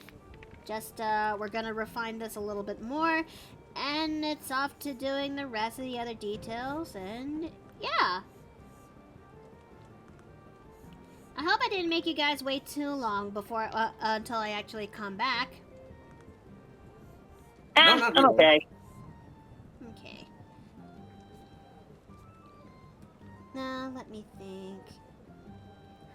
Maybe I'll just make her ears a little less pointy, because if I were to design elves with thin ears, I think I would reserve those as for the Eladrin, if you will, and those are elves that are touched with the magic of the Feywilden bunch, which is what Dione actually is. But Dione is a special circumstance. Well, no, special is not the right word. Tragic circumstance, if you will. Tragic? Mm-hmm. Okay. Let me count the ways to why this is the case. You are still familiar of my old character and still favorite, Dione, if you will. Yes. Are you also aware of her daughters, Melanthe and Saflin, the twins? Yeah, I think you've shown me to them like once before. I'm more familiar with Dione though. Hold on a second. Let me get the twins. Where are the twins? That's weird. Wait, where are the twins? That's Okay, I think I missed. No, there they are. There's the twins. There's the twins. Okay. Now, just like their mother, they are both considered half Eladrins, if you will. And do you notice anything that's slightly different between the mother and daughters? Well, for one, the daughters are blonde. Well, that's because they got it from their dad, but the small thing that's to pay attention here. Let me do that hydrate real fast, but thanks for the Wait a minute. Dione's ears aren't visible. Mm-hmm. And that's where the tragic part kind of comes in. And it's also tied to her backstory in a sense. Dione, years ago, had actually was part of the Spring Court of the Spring Court, where they had this one nomadic tradition where they go into the areas of the world to actually bring forth the season of spring after the season of winter. And during this nomadic journey to spread the season, it is where she actually does get to meet and fall in love with a half-orc named Kogan. And it was actually a genuine love, if you will. And this also plays a tragic role into what happened to her, that she loves her family, but she also loves Kogan.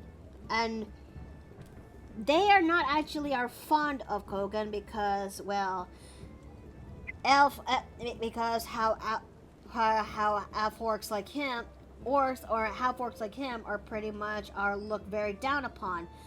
And as such, they gave Dione a sort of ultimatum to reject her love for Kogan and return back to the court, or just basically be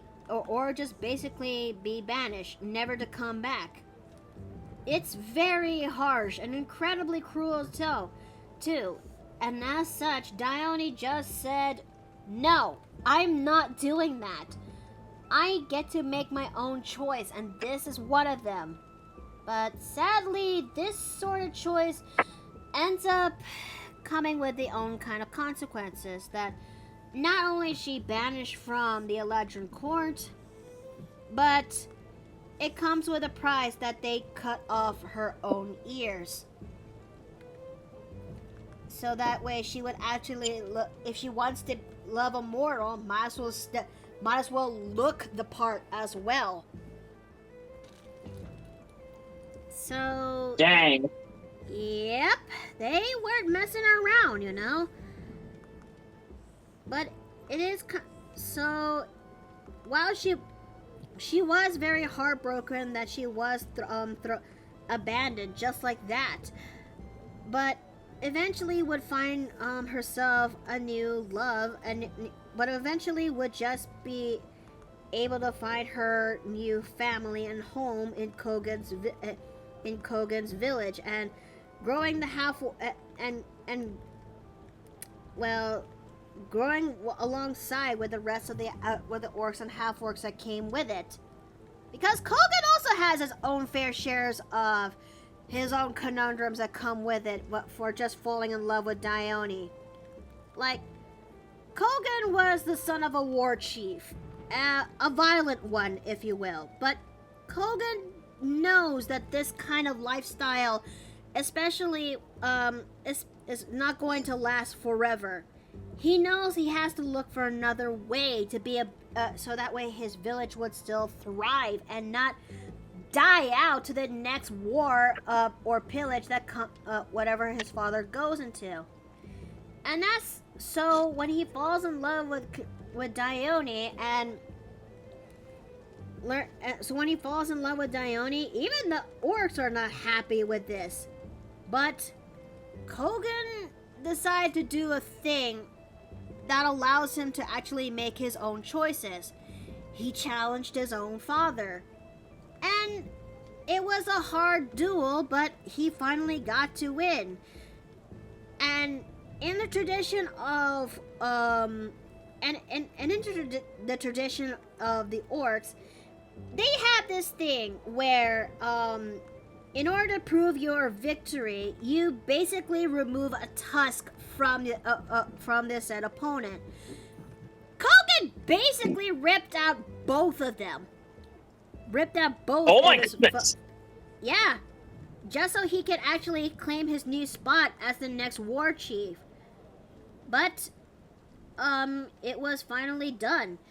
He became the new war chief, but he decided to use his power to try to make to do some level of peace and be much more diplomatic, because such traditions will not last forever. And it was hard, like every new chapter would. You don't actually get it easy right off the bat, but eventually they managed to get by. They managed to slowly try to thrive. They eventually married. They eventually found a daughter. They eventually found a child that they adopted that became their daughter, and everything was fine until it wasn't. And that would have been the start of Dione's adventure. Thoughts, questions, death threats? Something I noticed in a lot of your stories is you really like to use tragedy. Well, I am trying my best to steer clear away from tragedy, but sometimes I can't help it. It's kind of like my bread and butter. But I'm not saying that's a bad thing. I've just noticed it's a style in your writing. But I have been thinking about doing something a little bit different, such as if I were to play as Aloe, aka one of Dione's children that's from Kogan's line, I'm thinking that her plot line will be basically that she is a skilled blacksmith, and as such, it is the apprentice to one of their to a very powerful blacksmith themselves. That is until one day, it's either A, an artifact got stolen, or B, an artifact got stolen and the master was killed in the process. And as such, she decides to embark on the adventure to get that artifact back. And as for B, it's where she actually gets the revenge too that comes with it. But I'm thinking I'm leaning more of A.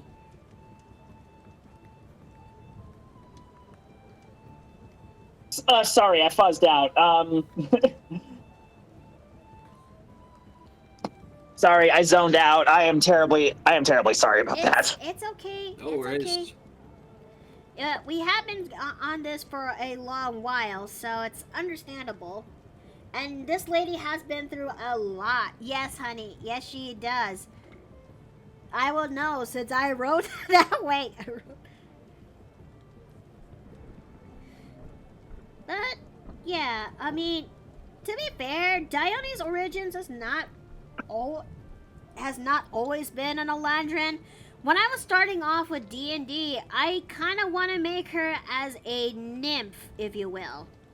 It wasn't until a former DM that we once know that has settled with a compromise of making her that of an Eladrin instead, which they're basically considered as nymphs.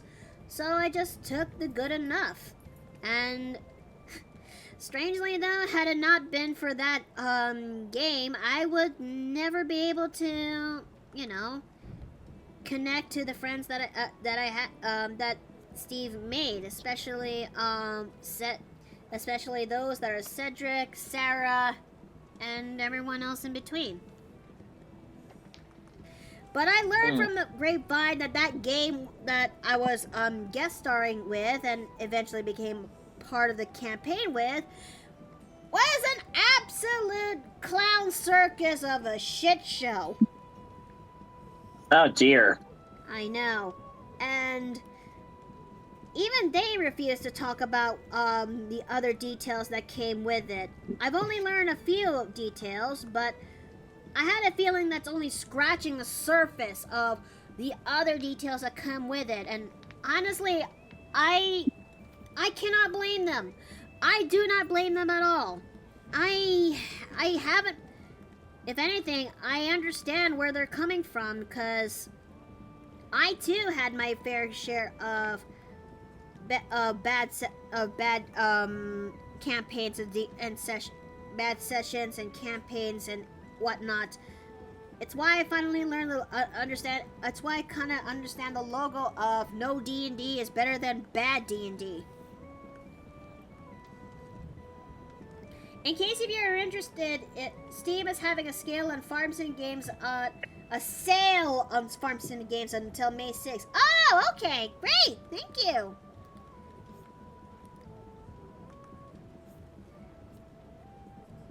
Okay. Honestly, I could never get into farm sim games. You're basically playing a game that involves you doing chores, which is what I'm trying to play games to get out of doing. Well, that is fair. For me, I kind of find that relaxing, I suppose. To each their own.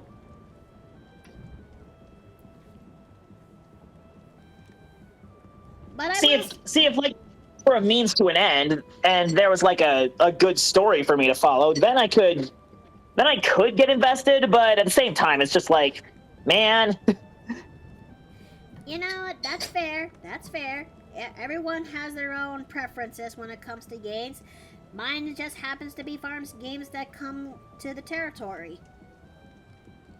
Yeah, you're in the same boat as Rachel in that sense. She's also into Stardew Valley. Yep. Yay. She talked my ear off about several of the characters. Hey, Yes, honey? Imagine if the relic was stolen by hooligans hired by Kogan's father. His goal, acquire the power to take back the Stonebarks. Oh! Wait. You mean, basically basically their grandfather. Yeah, yeah, I can kind of see it. I can see how if that's not spiteful, I don't know what is. Who knows?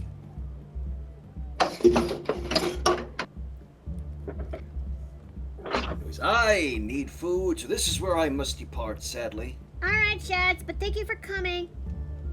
Of course, and it's looking great so far, by the way. I'm ending in quite a view when you're about to leave. Anyways, have a good one, guys, and hope you all enjoyed the stream. Take care. See ya, Shad. That is quite a view, but I know that, let's see. I think I'll make her shirt out of a combination of that and that. Yes. Alright, so let's see. I need to get back into scheduling my streams. Yeah, I've just been doing it very. I've been doing it. I've been lackadaisical about it. I don't know if that's. Schedules aren't for everybody. Yes, but at the same time, if I have a schedule and my viewers integrate watching me into their daily routine, then it is important to keep that in mind. This is true, especially since, well, if you want to practice a sense of routine so you don't actually forget, yeah. Okay, so let me, I'm almost done when it comes to the line art, so we'll go and, Ironically, the most consistent thing about my streams has been the Mario campaign. I mean, you're not entirely wrong. It has been very consistent. Like, normal D&D games are very hard to schedule. But yeah, we've been surprisingly good at it, you know, setbacks notwithstanding. I've also wishing to host a D&D campaign into my streams one day. I just don't know which one would actually suit the bill or who would actually consent to that. I'm curious about it. I think it'll come to me in due time or something. I don't know. Okay. Okay, she'll have these arrows sticking out of her back like that. Okay, so here's an idea, is that, Jay, if you and Miki play Stardew Valley, a multiplayer lobby, and that she teaches you how it works. I'm sorry? Boy Splatty's throwing a idea that, by opening a lobby into Stardew Valley, you can have multiplayer shenanigans, and you get to learn, and I get to teach you how it works. I guess you could do that, but Stardew Valley really isn't my kind of game. Fair enough. Then again, I haven't played it, so I haven't really given it a chance. But yeah, it's not my cup of tea. Well, I kind of had the same behavior too when it comes to Harvest Moon. Oh, that was a relic of the past. But I was like that too when it comes to Harvest Moon, and it wasn't until I found a game that from the franchise that speaks to me very well and allow me to play as a female character that I actually find some level of joy into it. But I understand the philosophy that not every game is for everyone, so I mean, but I would say this: I would actually give it a shot if there is a Super Mario Harvest Moon style game. Well, while I don't think Mario has necessarily done a like farming sim, it wouldn't surprise me that if some point Nintendo decides to try tackling it and they end up setting the bar while they're at it. Because Mario is a very, very flexible franchise.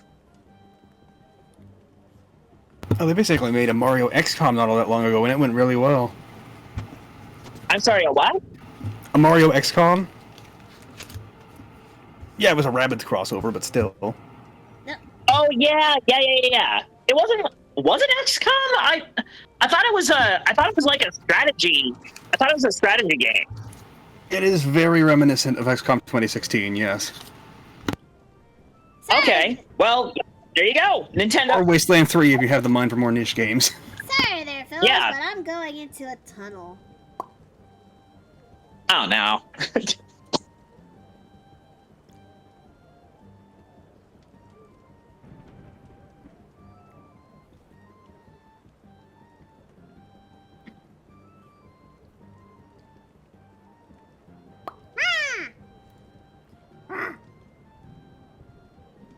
Is it?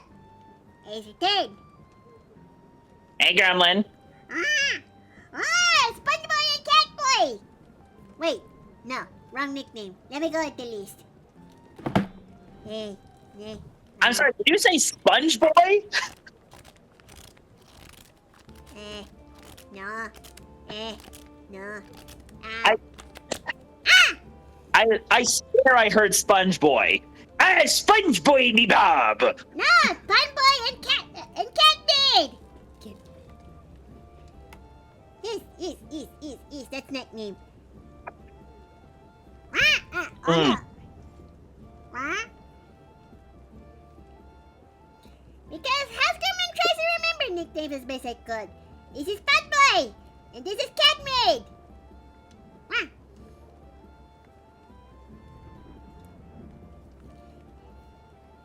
What this? What is what this?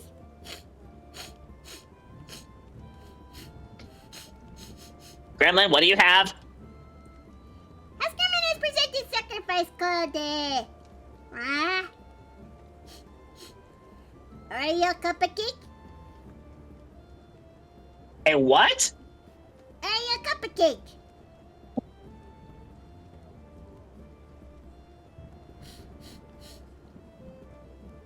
An Oreo cupcake. Wait.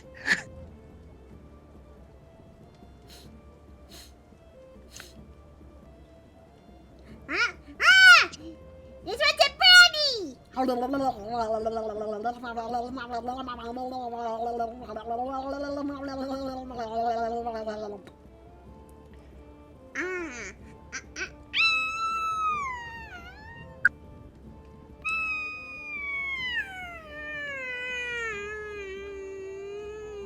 Oh no.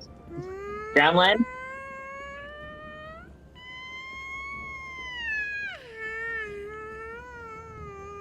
Gremlin? Oh no, she's high. Oh no, I've seen the rainbow foam coming out of her mouth. And now she's floating.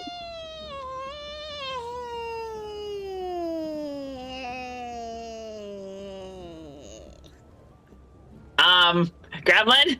Gremlin? Can you come down, please? Gremlin? Wait, why is she phasing through the ceiling? Gremlin!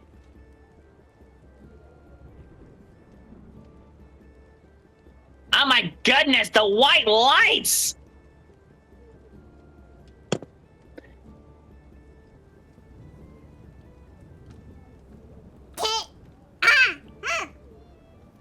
Optimus has no idea what that is about. Gremlin! Gremlin, where have you been? It's been 3 hours! Wait. Optimus progress! Oh no. Gremlin, you've been gone for 3 hours! You missed it! And I don't think the DVD recorded it!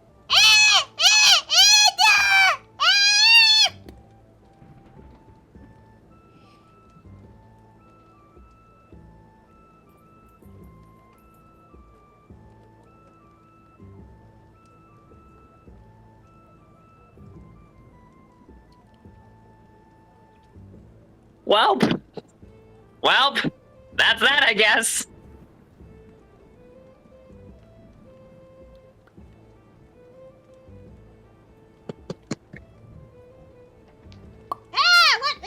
What just happened? What? Gremlin ate a cosmic brownie and she disappeared for 3 hours. Oh, that is not very good. I think putting it nicely, she went on a trip.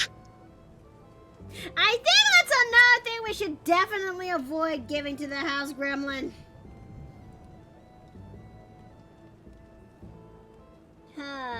Yeah. She got high both literally and figuratively. Oh, wait a minute. It's 4:30? Well, I guess I could, spare a little bit more time to draw before I actually get to leave for the day. But, yeah, that's something we should not get to the house gremlin again. Yeah, let's not do that.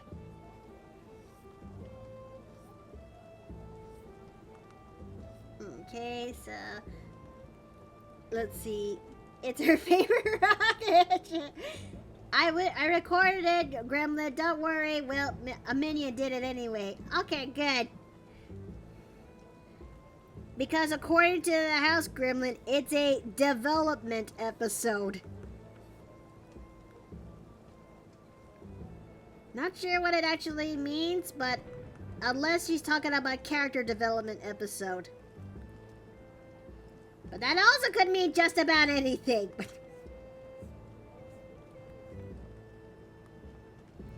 So no cosmic brownie to make her high. Got it. I mean, I still remember when Chance gave her the pot brownies, and that made her fly high up in the sky. But this is something else.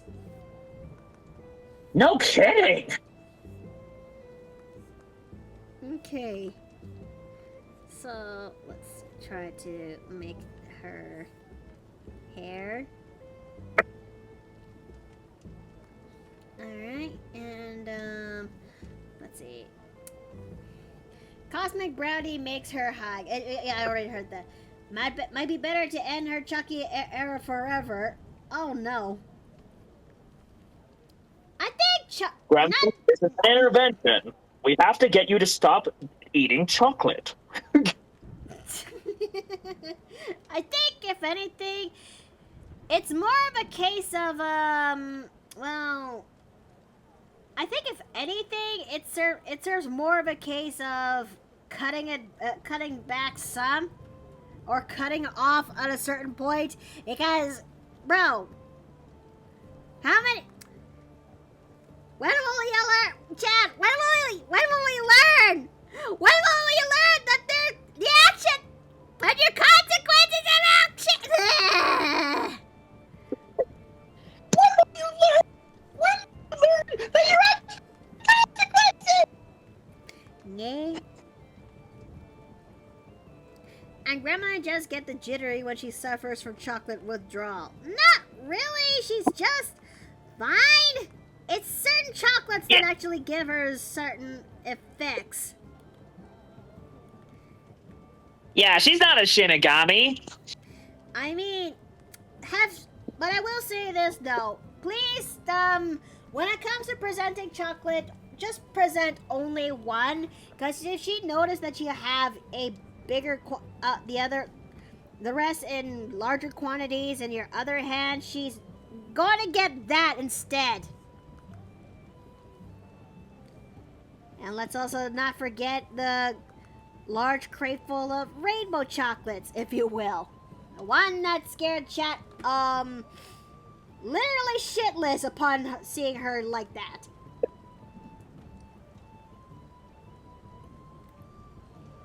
Okay, so,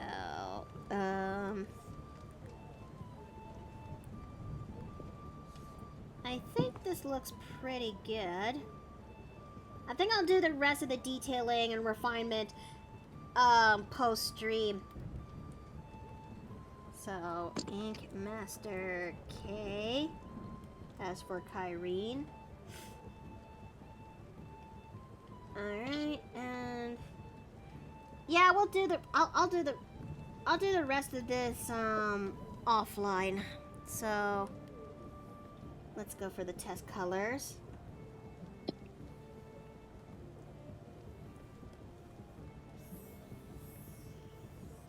No, Alex, I am cutting you off right there.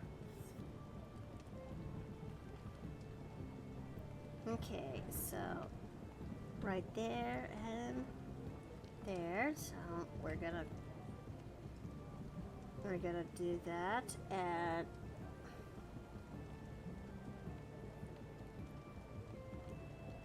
that. Okay, no, not that. No, okay. Now she doesn't have your standard white sclera for her eyes. She has darker sclera instead, because Astral Elves are actually have that as their appearance. Okay, and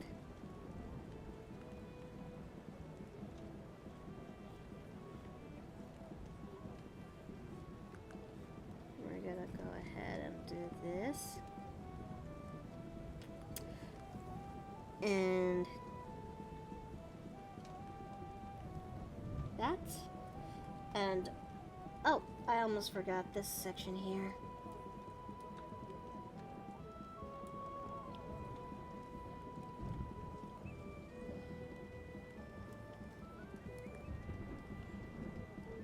Okay, bright hair. And I hear an ice cream truck on my block. Oh! I haven't had ice cream in a long while. In a long hot minute. I really want some though. Let's see. Well, now I'm gonna get myself some ice cream because I can. I'm an adult. No! Ah, crap baskets. I'm an adult. I can do what I want, but I also have to live with the consequences of my actions. We have cake, hun. I know we have cake, but I also wouldn't mind having some ice cream every now and then. You know?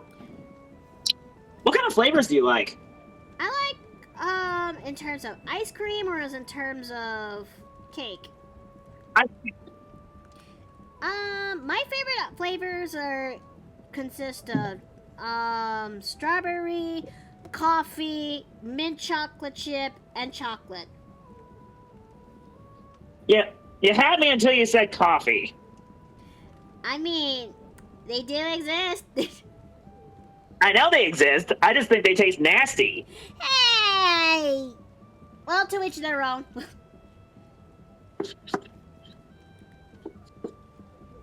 Let's see.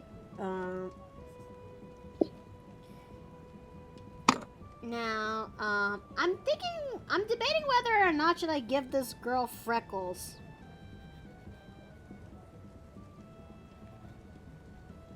That would make her. I mean,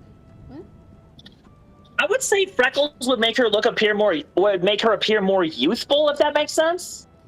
Fair. Okay. Freckles on characters also tend to speak of inexperience.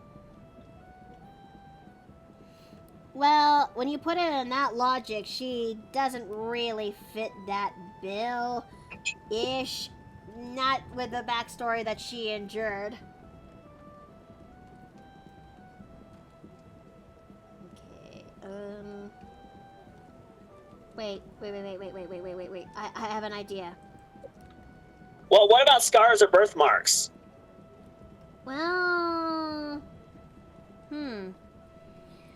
she technically does have one, but she keep it hidden into her person, if you will. Like what Steve said, she is experienced, not in the way that she wants, though. Okay. Another thing with freckles is that it can also tell someone that A, this person is out in the sun a lot, and B, they don't tan very easily.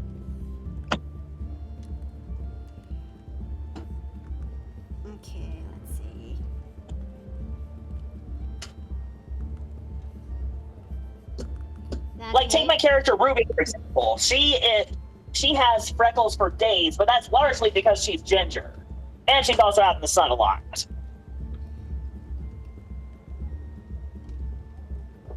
I think I may have. I think I may do an oopsie when it comes to her face.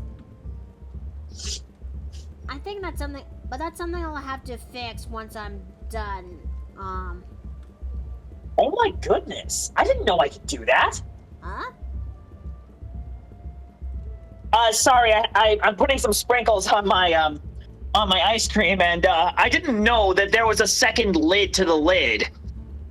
Wait, really? Yeah, you know how they have those holes for the sprinkles to come out? I just learned that the lid pops up and lets me pour it out in bulk. I did not know you could do that. Oh! Let's see. Which I have to say, that's very cool.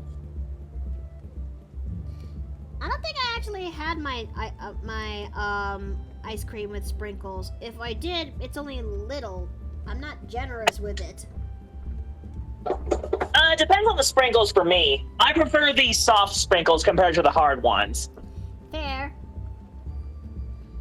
Okay. Now let's see. But for me, it's just texture to me. I like the texture. That's fair. I mean, I think if anything, I want to practice using sprinkles for a different recipe I have in mind. What you got? Something that's akin to Del Holland's recipes. So you That's know akin to who? Del Holland. Are you aware of him? I'm afraid not. Oh, well, that's something I'll have to basically introduce you a little bit later down the line.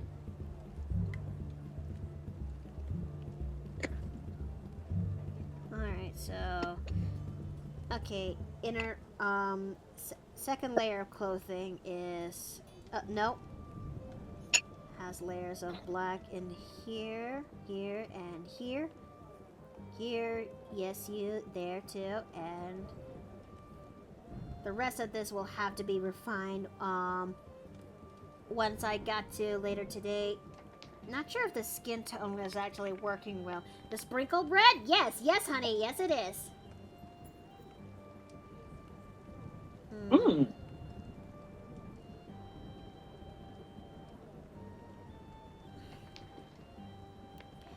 Okay, so let's try to grab this, and we're going to...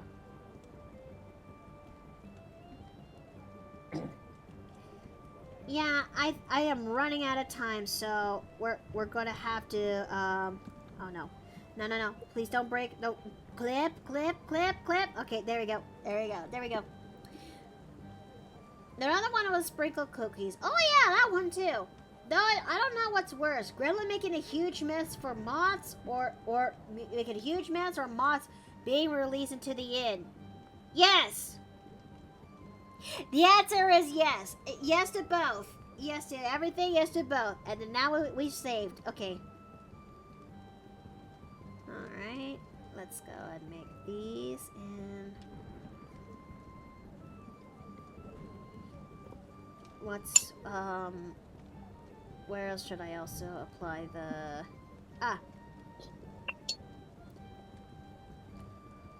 Alright, and... Where's the brown at? There. Okay.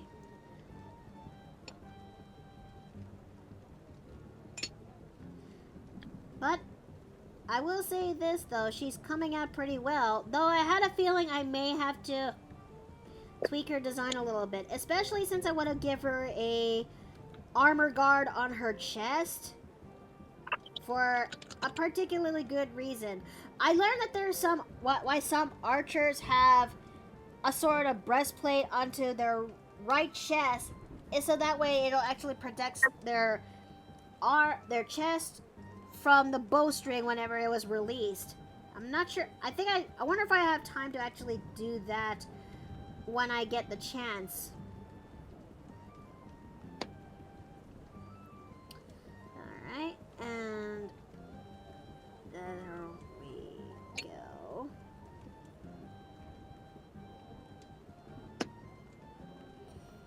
Okay, I think Kyrene's, I think the base design for Kyrene is just about done. Cool. Mm-hmm.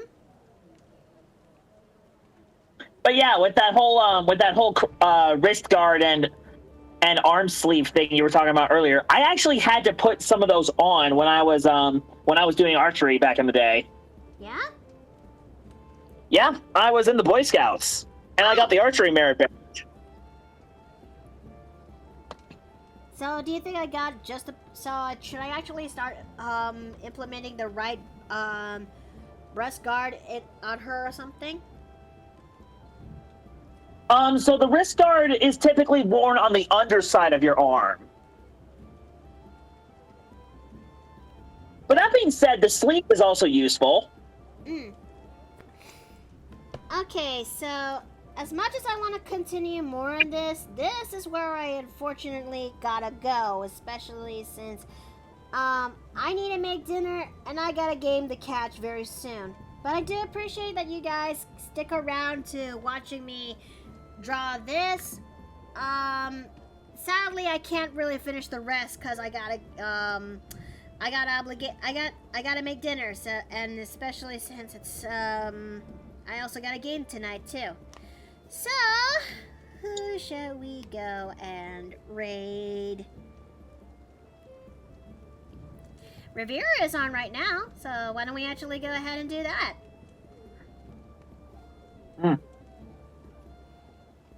After all, Rivera is doing his donathon. Might as well spread the might as well send our support there. Okay. There we go. And with that done, we are now gonna go get ourselves ready to raid. And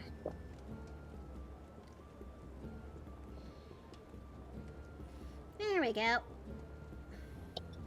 I do appreciate that you guys came by here today and watched me draw. And this is going to be a very busy week, so I'll see you guys tomorrow when it comes to Wednesday, where we finally get back into playing Cult of the Lamb and see if we can actually make some progress this time around. I am both excited yet nervous to look forward to seeing more of the progress there. And by Thursday, we're going to be doing a commission stream, so I hope to catch you all there, where I get to be drawing 2 orders to go in that one. And other than that, I just there's also more streams that's coming up around this Friday and Saturday, so yeah, busy week. But until then, the inn's gonna close for the day. So may y'all have a good night, may y'all eat well and rest well, and I'll see you guys next time at the Paper Plane Inn. Take care! Bye-bye.